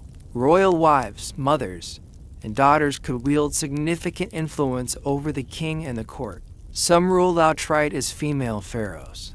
Others served pivotal roles as gods' wives of Ammon, officiating the holiest religious rituals. But these women were extraordinary aberrations, not the rule. The vast majority of Egyptian women, from the poorest peasants to the low nobility, had no such avenues to authority. Their prescribed lot in life was to serve men, bear children, and work until they dropped. Any deviation from this path was swiftly and harshly punished. Even one of ancient Egypt's most famously powerful women was still ultimately subservient to the men in her life. Queen Nefertiti, the great royal wife of the rebel pharaoh Akhenaten, is renowned for her stunning beauty and the unprecedented status she held in her husband's reign. Reliefs and statuary depict Nefertiti in poses previously reserved only for a pharaoh, such as crushing Egypt's enemies beneath her feet. She is shown officiating in religious ceremonies alongside Akhenaten, not as a meek consort, but as a partner, a revolutionary concept. Some evidence even suggests she may have ruled in her own right after his death. But despite her privileged position, Tabu's frightful encounter with the lion highlights the ever-present dangers that wildlife posed to the ancient Egyptians, even in their day-to-day activities. Lions, along with crocodiles, hippopotamuses, cobras, and scorpions, were a constant threat, particularly for those who worked outdoors in fields or along the Nile. A moment's inattention or a stroke of misfortune could lead to tragedy. But it wasn't just large, ferocious beasts that made life miserable for the Egyptians. Smaller creatures like insects and rodents also took a heavy toll. Locust swarms were an occasional but devastating menace, capable of stripping fields bare of crops in a matter of hours. A major locust infestation could wipe out food supplies, causing widespread famine and starvation. Even in regular times, pests like mice, fleas, flies, and grain weevils made Egyptian homes rather unpleasant places to inhabit. These vermin spread filth, spoiled food stores, and carried diseases, much to the distress of families. It was an unending battle to keep them at bay in the cramped living quarters, given the many dangers and discomforts of the natural world. Perhaps it is no wonder that the ancient Egyptians placed so much spiritual emphasis on controlling and appeasing the forces of nature through magic, ritual, and religion. They recognized their own vulnerability in the face of untamable wildlife. But as threatening as nature could be, there was another danger to Egyptian children and families that was even more heartbreaking: the grim specter of childhood mortality. For all but the luckiest Egyptians, death was a frequent visitor to the family home, snatching away infants and youngsters with devastating regularity. The rate of child mortality in ancient Egypt was appallingly high by modern standards. It's estimated that around 1 in 3 Egyptian children died before the age of 5, with even more dying before reaching adulthood. The causes were many: complications during childbirth, malnourishment, infections, accidents, and injuries. With limited medical knowledge, Egyptians were often helpless to save their ailing little ones. For parents, the grief of losing a child was compounded by the economic hardship it represented. Children were an important part of the family labor force. From a young age, they helped in the fields, pastures, and workshops, all contributed to running the household. Losing these small but valuable workers made the family struggle for survival even harder. This high mortality rate had a major influence on Egyptian family life. Couples tended to have many children, not only to ensure that some would survive, but to provide security for the parents' old age. Large families with many siblings were the norm, even though it strained resources. The more spares you had, the better your odds of having descendants to provide and care for you in your twilight years. Egyptian parents lived with the knowledge that some of their beloved children would likely be taken from them too soon. It was a painful reality that even the pharaohs in their palaces weren't immune to. The famed boy king Tutankhamun, for example, was preceded by two stillborn daughters, tiny mummies that were buried with him to be cradled in the afterlife. Indeed, the shadow of childhood death loomed so large that it was woven into Egyptian religion and culture. Children were buried with great care and ritual, often with grave goods like toys, amulets, and food to comfort them in the afterlife. The goddess Isis was revered as the protector of children, alongside deities like Bees and Tauret. Magical spells and medical treatises offered remedies and protections for youngsters. Yet the sad truth was that no amulet, spell, or offering could ward off every danger in an Egyptian child's path. For bereaved parents, the only real comfort was the belief that their lost little ones would live again in the beautiful field of reeds, where life was easy and suffering unknown. The trauma and sorrow of losing a child is something that transcends culture and history. It remains one of the most devastating experiences a parent can endure. But for the ancient Egyptians, it was an inescapable part of the fabric of family life. Along with all the other hardships they faced, perhaps it was this constant brush with mortality that made the Egyptians so intent on savoring life as joys and pleasures, indulging in music, dancing, feasting, and games. They understood all too well how fleeting and fragile one's time on earth could be. And so, they cherished their living children fiercely, showered them with affection, and did their best to prepare them for the duties and trials to come. But despite their best efforts, Egyptian parents couldn't shield their children from every danger. And one of the greatest threats to a child's health and safety often came from the very people who were supposed to protect them, Egypt's primitive doctors and surgeons.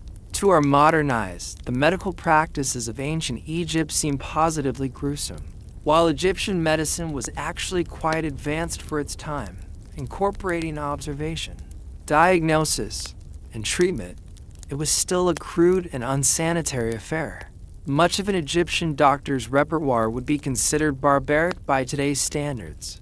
Medicines were made from all sorts of nauseating ingredients like rotten meat, animal dung, fly specks, and dirt. Cuts and wounds were dressed with raw meat poultices crawling with bacteria. Headaches and seizures were treated by drilling holes in the patient's skull. Ailments and illnesses were blamed on evil spirits or the malign influences of deities. Surgery, too, was a grisly business. While Egyptian surgeons were skilled enough to set broken bones, repair wounds, and even conduct brain surgery, their operations were medieval in nature. There was no anesthesia beyond a swig of alcohol or a knock to the head. No antiseptics or sterile tools, just knives, hooks, and saws that were wiped clean and used again. It's a wonder that anyone survived these procedures at all. We can perhaps forgive the Egyptian physicians for their shortcomings. After all, they were working without the benefit of modern medical knowledge. They could not see the germs that caused infection, or understand the circulatory system, or diagnose internal ailments through x-rays and scans.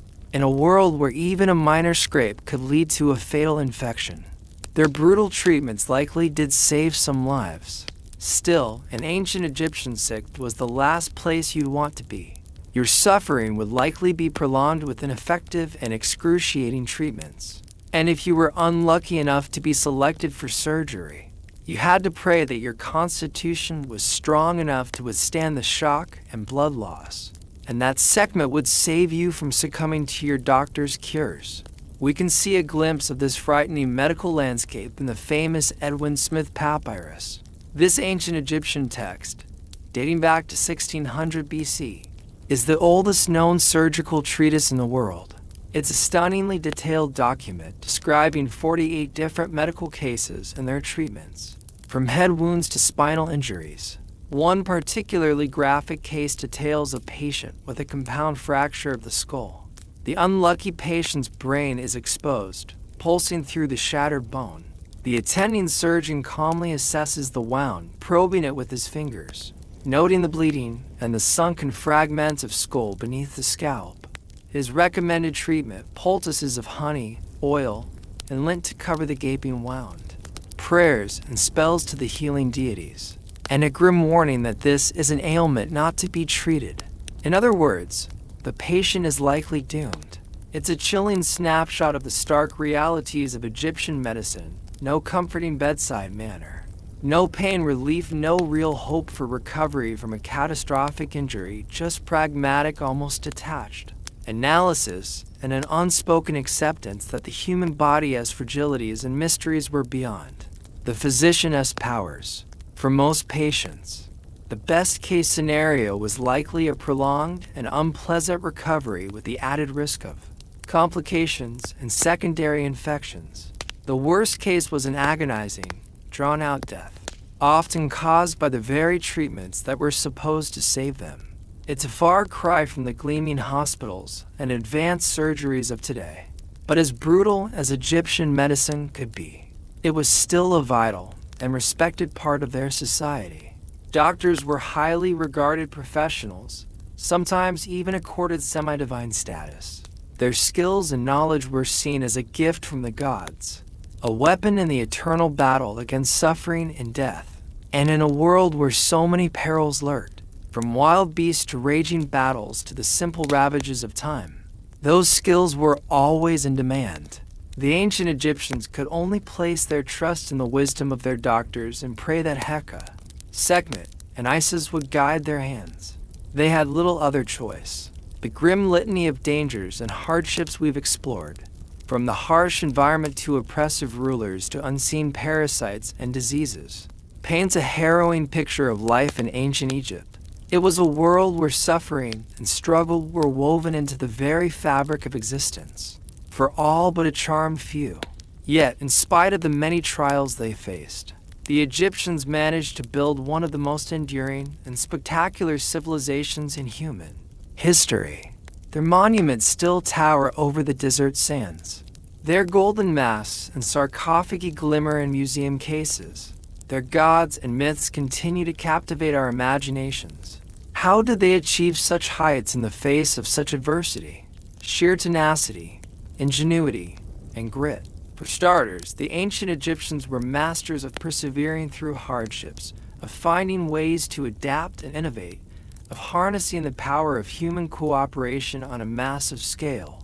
But more than that, they were driven by a powerful set of shared beliefs, a conviction that the gods could be appeased, and the forces of nature controlled through worship and ritual, a faith that earthly power mirrored heavenly order, and that their pharaohs had a divine mandate to rule, a certainty that life, in all its difficulty and impermanence, was just one phase in an eternal journey, and that the virtuous would find their reward in the paradise of the afterworld.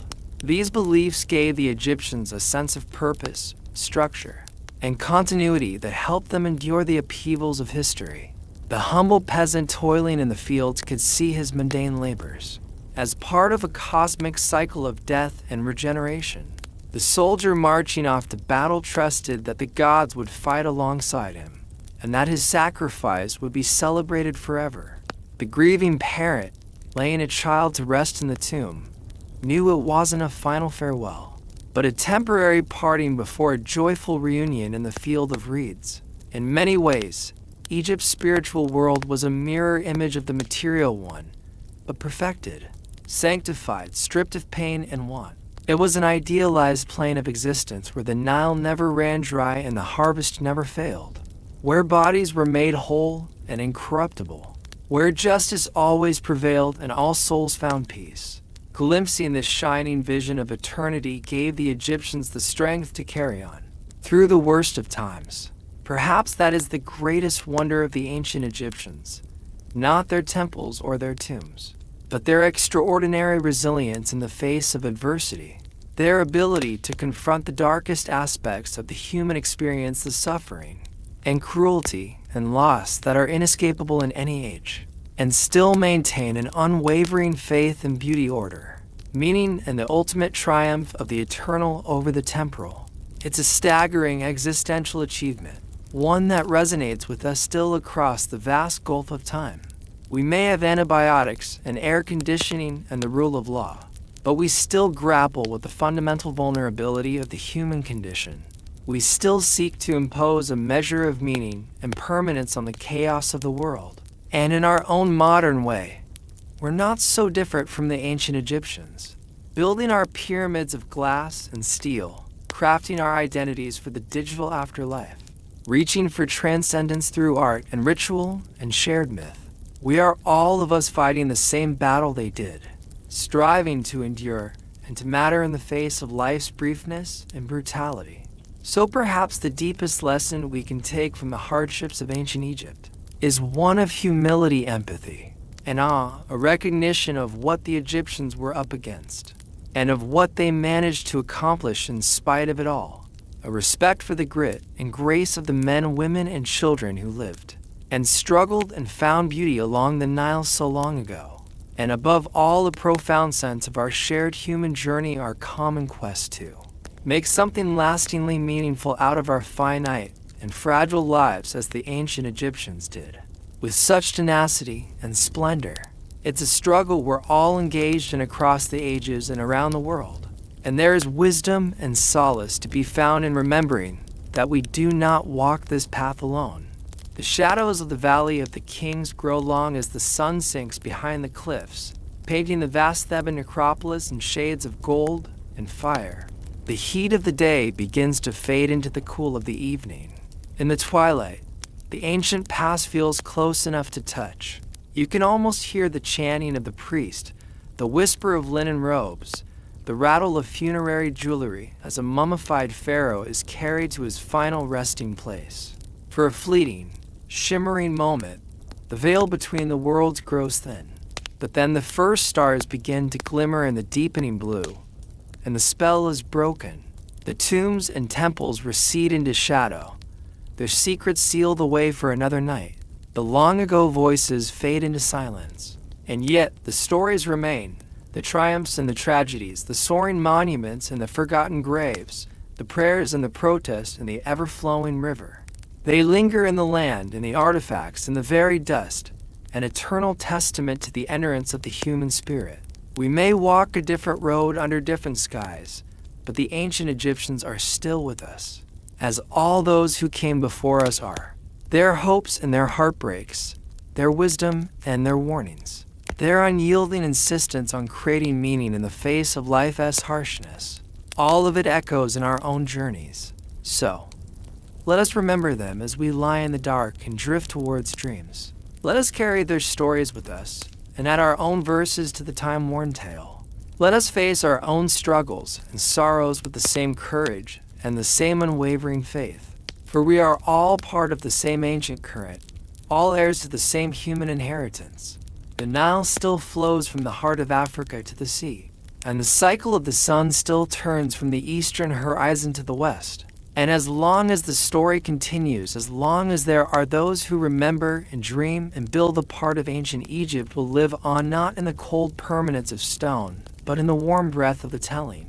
Good night, and may your journey through the field of reeds be joyful and filled with light. Life in ancient Egypt was often nasty, brutish, and short for the majority of its inhabitants. While the towering pyramids, glittering golden treasures, and regal pharaohs in their magnificent headdresses capture our imaginations. These are carefully curated snapshots that don't reflect the harsh realities faced by most Egyptians, high and low alike. Behind the burnished veneer of wealth and artistry lay a civilization built on back-breaking labor, rigid hierarchy, and the unforgiving caprice of the natural world. One of the greatest hardships ancient Egyptians contended with daily was the oppressive social hierarchy that defined every aspect of life. The pharaoh reigned supreme at the apex of the pyramid, revered as a living god whose word was absolute law. Beneath him was a small cadre of nobles, priests, and scribes who wielded power and privilege. But the vast majority of Egyptians toiled at the bottom as farmers, laborers, and slaves, with little hope of upward mobility. The lives of the peasantry were an endless cycle of plowing, planting, harvesting, and paying heavy taxes and grain to the state and temples. Most barely scraped by, living hand to mouth in crumbling mud-brick hovels. During the annual flooding of the Nile, they were conscripted to work on the pharaoh's great building projects.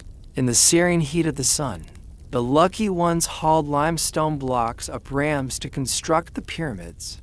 Others dug canals, repaired dikes, or dragged barges laden with obelisks and colossal statues hundreds of miles. It was exhausting, dangerous work, using only the most primitive tools and brute strength. We can only imagine the suffering of the estimated 100,000 laborers who built the Great Pyramid of Giza over 20 years during the reign of Pharaoh Khufu, around 2550 BC.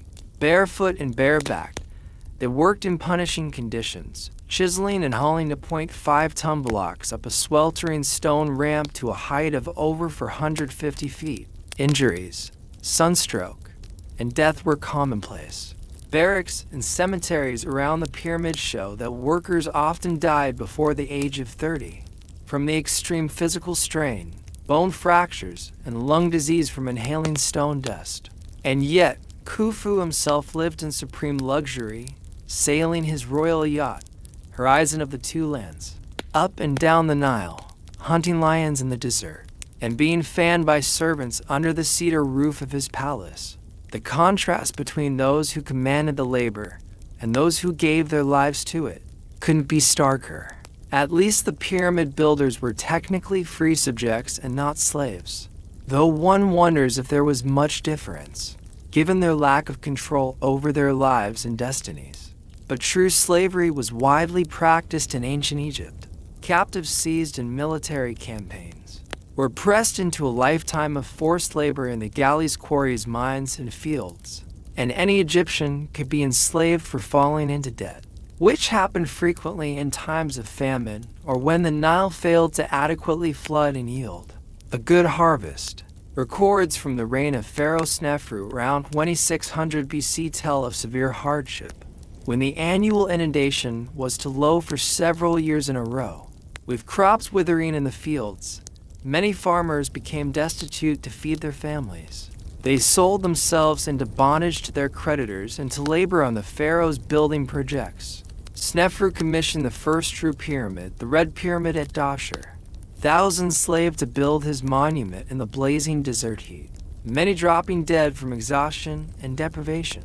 To add insult to injury, Snefru decreed that slaves could now be put to death for the crimes of their masters, and have their skins stretched over his drums.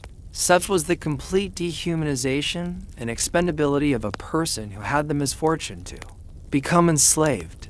But even the pharaoh himself was not immune from the harsh brutalities of ancient Egyptian life, especially given the endless wars and military campaigns waged to expand and defend the empire's borders. While pharaohs were worshipped as invincible god-kings, many met their ends violently on the battlefield or saw their reigns marred by turmoil and bloodshed. A life of conquest and military glory was deemed the highest virtue for a pharaoh, but it came at a steep price. Perhaps no pharaoh embodied the relentless military zeal more than Thutmose III, who led 17 campaigns into Canaan and Syria over 20 years in the 15th century BC. At the Battle of Megiddo, Thutmose crushed a coalition of rebelling Canaanite chieftains after a daring march. through a narrow mountain pass. He slaughtered hundreds, displayed their bodies before the city walls, and took their hands and penises as grisly war trophies. As the annals boast, His Majesty returned in joy of heart to his father Ammon. His Majesty came bearing the plunder with Asiatic captives, chiefs' children, and their horses. The total, 340 living prisoners and 83 hands. Years of desert warfare undoubtedly took a physical and mental toll on Thutmose. The heat, exertion, strain, and stress weathered his features, carved new scars and lines into his flesh. And what of the thousands of young Egyptian men who marched off to fight alongside him, never to return, or who came back maimed, burned, and broken in body and spirit? How many wives became widows? How many children were left fatherless? And how many parents mourned sons lost to the Pharaoh's glory? The price of the empire was paid in blood. Even in times of peace and plenty, average Egyptians had little respite from the hardships of their daily existence. The unforgiving climate and environment along the Nile were a constant source of misery that knew no social class. From nobleman to fisherman, the merciless Egyptian sun beat down on all, scorching exposed skin and stinging the eyes with its glare. Shade was scarce in the villages and fields, and sunstroke felled many who labored too long without respite from the heat. Dehydration was an ever-present threat that could kill a man as surely as any weapon. The annual Nile flood, so critical for irrigating the fields with rich black silt, also brought destruction and danger. A flood that was too high could wash away entire villages, drown livestock, and leave thousands destitute. But a flood that was too low withered the crops and brought famine, as it did during the reign of Pharaoh Djoser around 2670 BC. Djoser, who commissioned the first step pyramid at Saqqara, faced a crisis when the Nile failed to rise for several years, leaving the fields parched and cracked. People wailed in the streets, children's bellies swelled with hunger, and the air reeked of rotting cattle carcasses. Djoser had to open the state granaries and import food from abroad to stave off collapse. But even when the Nile behaved, it was full of dangers. Crocodiles basked menacingly on the banks, ready to drag the careless to a watery demise. Hippos capsized fishing boats and mauled villagers who strayed too close.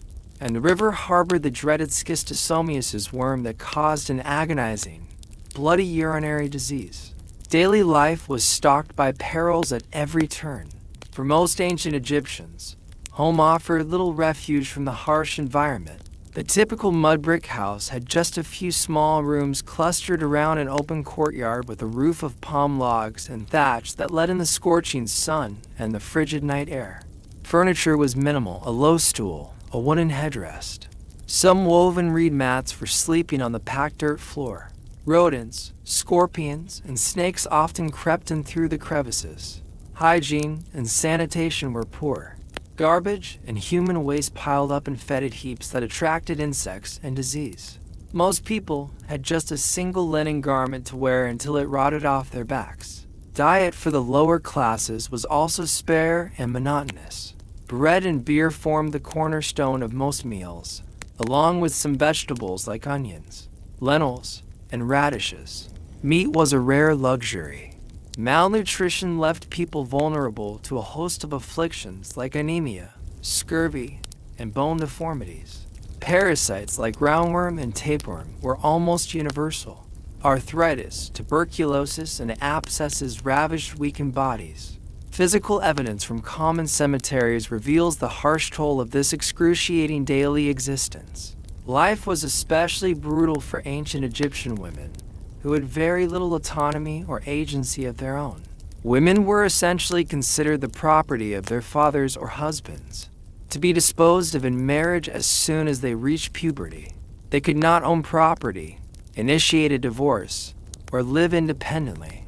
Their primary value was in their fertility and ability to produce children, preferably sons, for their husbands. Many girls became mothers as young teens and risked death in childbirth. A woman who could not bear children was frequently cast out. In fact, Child mortality was so high that many Egyptians didn't name their babies for several weeks, lest they become attached to one who might perish. Perhaps 1 in 3 infants died before their first birthday from disease, accidents, and malnutrition. Young children had to grow up fast to avoid the same fate.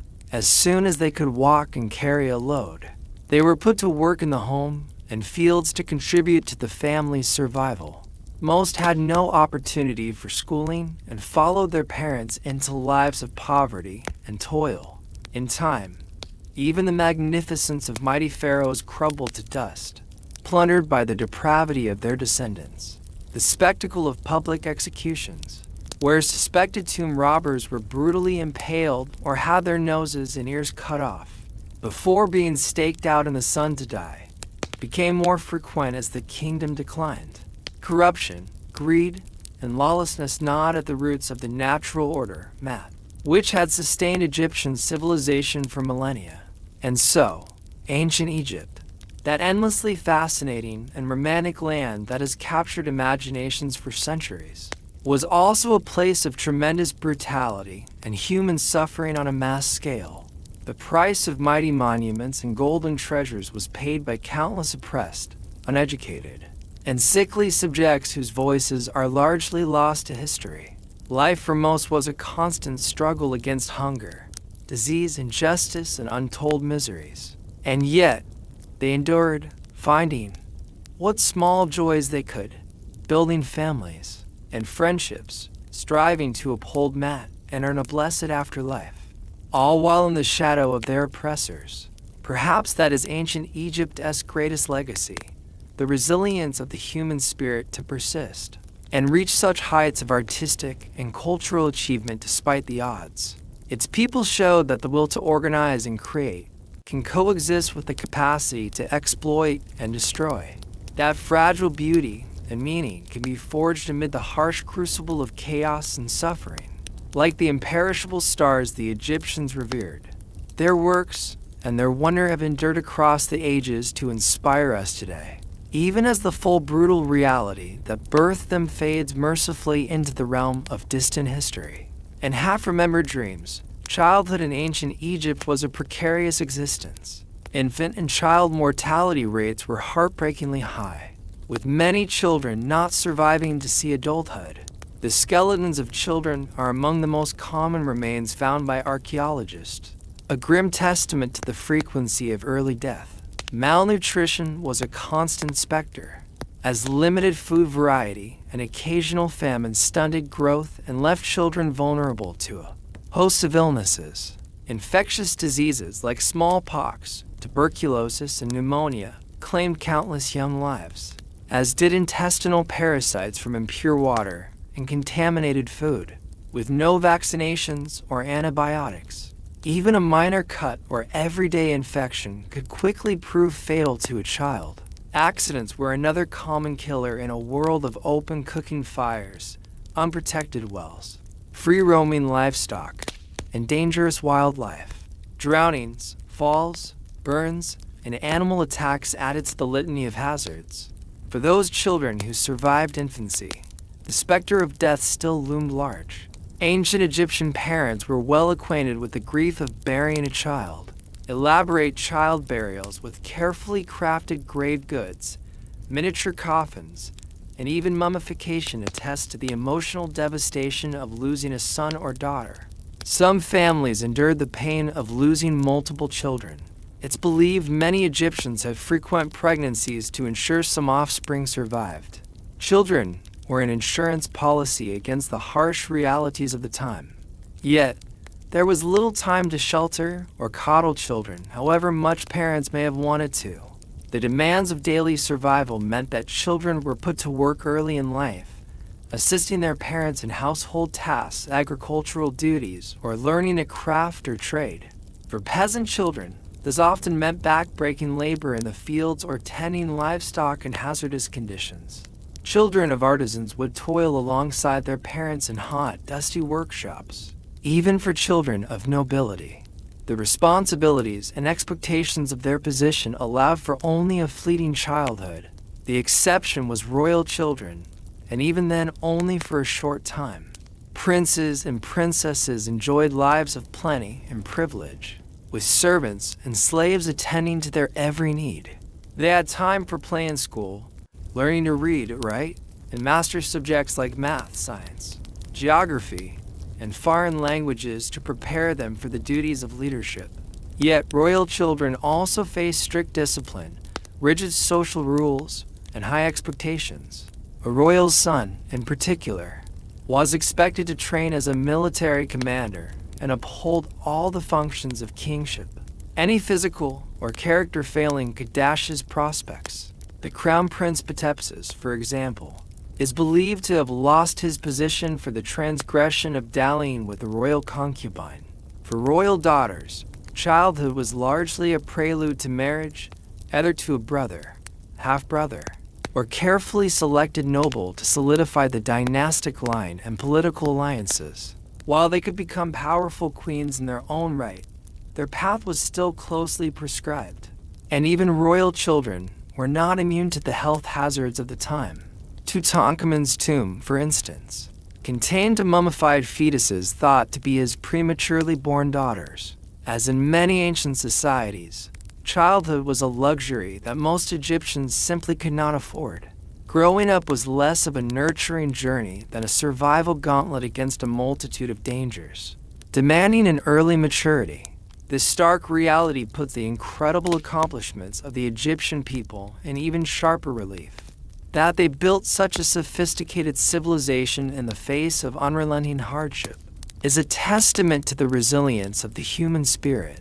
While ancient Egyptians had some remedies to alleviate suffering, medical treatment was still a gruesome and terrifying prospect for most. Without the benefit of modern science, the ancient Egyptians relied on a mixture of practical observation, trial and error, and spiritual beliefs to address injury and disease. The Edwin Smith Papyrus, dating back to around 1600 BC, provides a sobering glimpse into the realities of ancient Egyptian medicine.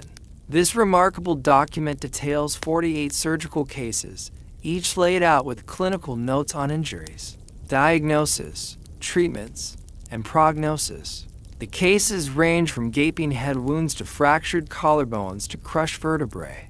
It has both the pioneering work of empirical medicine and a horrifying record of the suffering of ancient patients. In one particularly graphic case, a patient has suffered a severe compound fracture of the skull with cranial debris and exposed brain matter. The unnamed surgeon describes his examination, thrusting the fingers into the opening and probing the wound. He notes the fluttering and crackling sensation beneath his fingertips. With admirable honesty, he records his judgment, an ailment not to be treated for this unfortunate patient. The injury was deemed too catastrophic for intervention. Other treatments described in the papyrus and other medical texts are scarcely less harrowing. Broken bones were set with wooden splints, wounds stitched up with linen thread or bronze wire. Lacerations were cleaned with copper salts, which had antiseptic properties. But there was no understanding of germs, and thus no sterile technique. Infection was a constant risk. Cauterization with red-hot irons was a common recourse for stemming blood loss and sealing wounds, a horribly painful process. For internal ailments, Egyptian physicians prescribed a host of potions, poultices, and purges made from herbs, minerals, and animal products. Moldy bread was applied to infections, a primitive sort of antibiotic. Honey was used as a salve for cuts and burns. Raw meat was packed into open wounds to promote healing. Onions and garlic were consumed to boost health. Yet many treatments were utterly misguided, based more on superstition than science. Leeches and bloodletting were thought to purge the body of unbalanced humors. Incantations and appeals to deities were recited in the belief that sickness was divine punishment. Animal dung was a popular ingredient in many remedies. It's sobering to think of the agony patients endured for cures that likely only worsened their condition.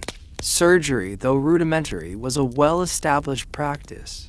Ancient Egyptian medical instruments included bronze scalpels, obsidian blades, bone saws, probes, forceps, and scissors.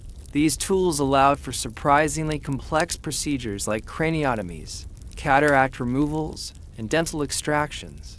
Yet major surgeries were performed without anesthesia. Patients held or tied down, biting on leather straps in agony. At best, they may have been knocked unconscious or intoxicated with alcohol. Opium poppy extract may have provided some post-operative pain relief for those who survived the procedure.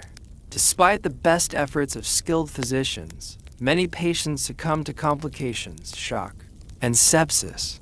Mummified remains show the scars of all manner of medical interventions, from healed fractures to cranial bore holes to amputations. These were the lucky ones. Untold others surely died on the operating tables of the Old Kingdom. While ancient Egyptian medicine was advanced for its time, laying the foundation for later Greco-Roman and Arabic medical traditions, its limitations meant a great deal of unnecessary suffering. In a world without germ theory, antibiotics, or pain management, even minor injuries and illnesses were a source of dread. The fear of a toothache, a broken bone, or an infected cut was entirely justified. To be sick or injured in ancient Egypt was to be at the utter mercy of primitive medicine. For all but the luckiest patients, treatment was as brutal as the underlying condition. It was a reality that even the wealthiest and most powerful could not escape. As we ponder these grim aspects of ancient Egyptian life, it is important to remember that this was the daily existence for millions of people over thousands of years. The accomplishments of this great civilization, from the majestic pyramids to the sophisticated irrigation systems to the exquisite artistic works, were achieved in the face of unimaginable adversity. The Egyptians lived, loved, created, and endured, despite the constant specter of disease, injury, violence, oppression, and loss. Their tenacity in building a society of such grandeur and resilience is awe-inspiring. Yet, we must be cautious not to romanticize this resilience. The hardships of ancient Egyptian life were not noble or enabling. They were tragic and often needlessly cruel. The majority of people lived in grinding poverty with few rights or freedoms, under the constant threat of sickness, hunger, and mistreatment. That they persevered is a testament to the human will to survive. But it does not negate the injustice of their circumstances. In studying ancient history, it's easy to get swept up in the grand narratives of kings and conquest, the dazzling artifacts and architectural wonders. But we must also acknowledge the darker undercurrents, the stark inequalities, the casual brutality, the precariousness of life for the masses. Only then can we truly appreciate the full scope of the human experience across the arc of time. The story of ancient Egypt, then, is not just one of monumentality and mystery. It is also a story of struggle and striving in the face of often overwhelming odds. It's a reminder that behind every great achievement are countless untold tales of hardship and perseverance. The Egypt we marvel at today was built on the suffering of millions who toiled, endured, and hoped for a better life under the relentless sun. As we conclude our journey through the darker aspects of ancient Egyptian history, we are left with a profound sense of perspective. The grandeur of the civilization takes on a new poignancy when balanced against the grim realities faced by its people. Their lives were, by our modern standards, often brutish and short, yet they endured generation after generation to build a society of such enduring influence and fascination. Perhaps the greatest lesson we can take from this exploration is one of empathy and humility. It's easy to judge the past through the lens of our present sensibilities and knowledge. But to truly understand a civilization, we must strive to see the world as they did, with all the fears, beliefs, limitations, and aspiration that shaped their choices and actions. In the end, the ancient Egyptians were not so different from us. People striving to make sense of their world, to find meaning and joy in the face of hardship, to leave a mark upon the shifting sands of time. Their triumphs and their tragedies echo across the millennia, reminding us of the shared humanity that binds us across the ages. So, let us remember the ancient Egyptians not just for their pyramids and pharaohs, but for their resilience in the face of unrelenting adversity. Let us marvel at their ingenuity and artistry, while also acknowledging the suffering that so often underwrote it. And let us approach their history with empathy and respect for the countless nameless souls who lived, struggled, and died along the Nile's winding course. In doing so, we not only enrich our understanding of the past, but also our appreciation for the present and our hopes for the future. For as long as humans have walked this earth, we have faced hardships and found ways to overcome them. That eternal cycle of struggle and resilience is the very essence of our shared story. A story in which ancient Egypt plays a profound and enduring part. And so, we come to the end of our journey through the darker annals of Egyptian history. As we drift off into slumber, let our dreams be haunted not by the specters of suffering, but illuminated by the eternal light of the human spirit that shone so brightly in the land of the Pharaohs. For in confronting the shadows of the past, we emerge with a fuller understanding of the radiance of human resilience.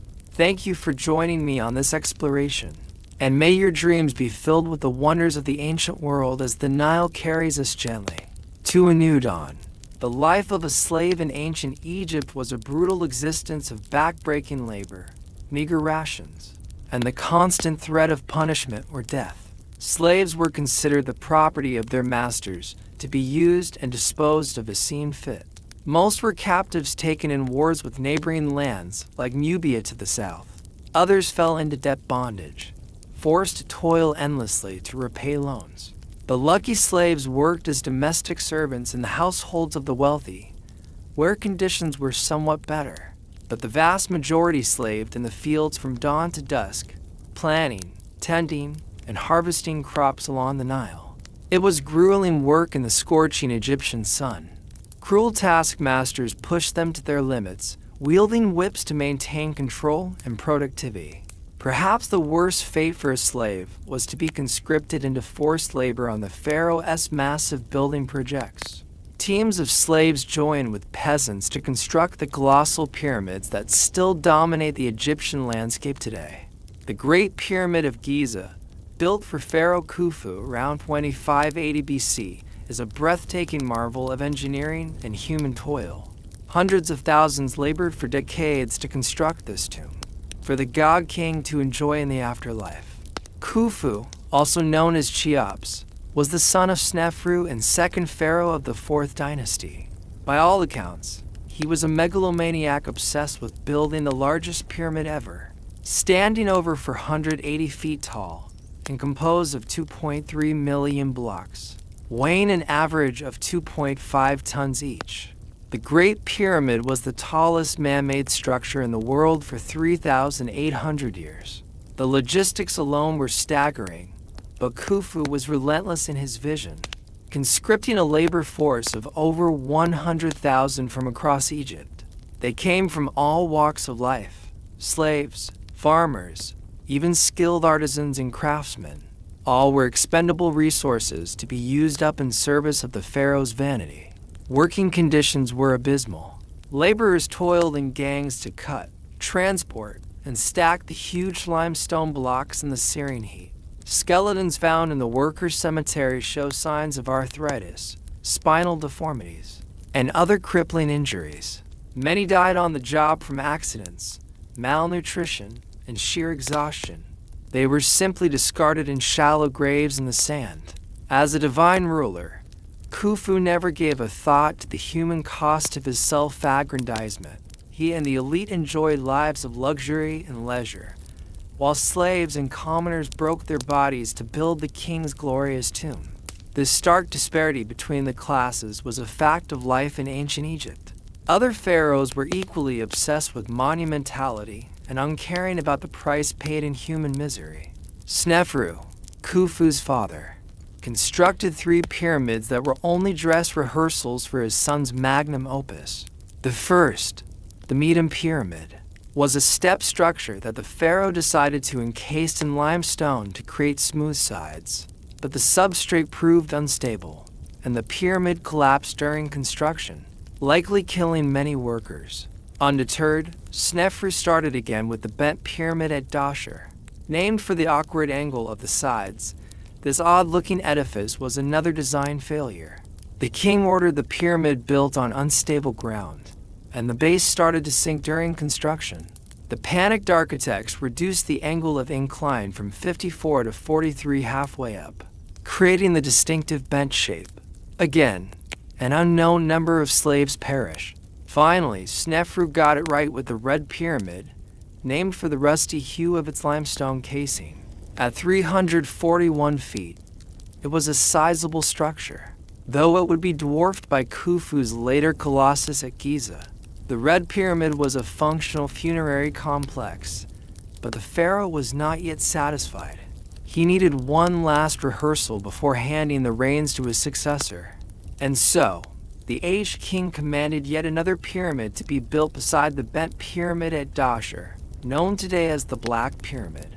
Very little remains of this mysterious structure. Some Egyptologists believe it was abandoned when Snefru finally died, his megalomaniac vision left unfinished as his consciousness winged toward the afterlife. All told, Snefru may have pressed nearly 1 million souls into forced service to construct these testaments to his own vanity. The number crushed by blocks, broken by falls, or cut down by disease and deprivation is impossible to calculate, but no price in blood was too high for the whims of the living God. Such was the lot of the average Egyptian. While slaves had essentially no rights, the peasant class was only slightly better off.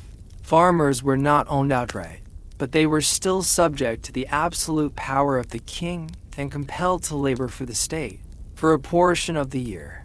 During the season of Akhet, the annual Nile flooding, gangs of peasants were conscripted to work on irrigation projects, dredge canals, and shore up dikes under royal decree.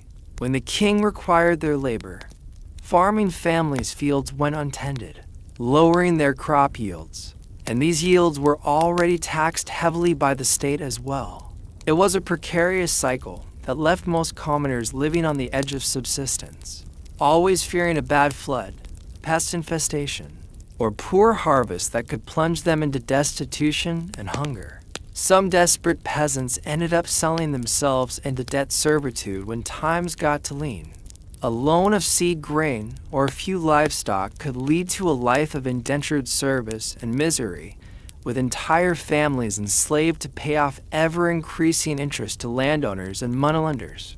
The wealthy also sometimes enslaved children outright, breaking apart families. Punishments for slaves who displeased their masters were always brutal.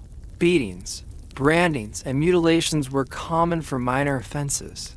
Those who attempted escape could expect execution in a variety of horrific ways: impalement, beheading, being burned alive, or fed to Nile crocodiles as a warning to others. The bodies were often displayed publicly as a macabre message. But despite the cruelty, the enslavement, the subjugation, and lack of freedom, Egyptian slaves and peasants endured.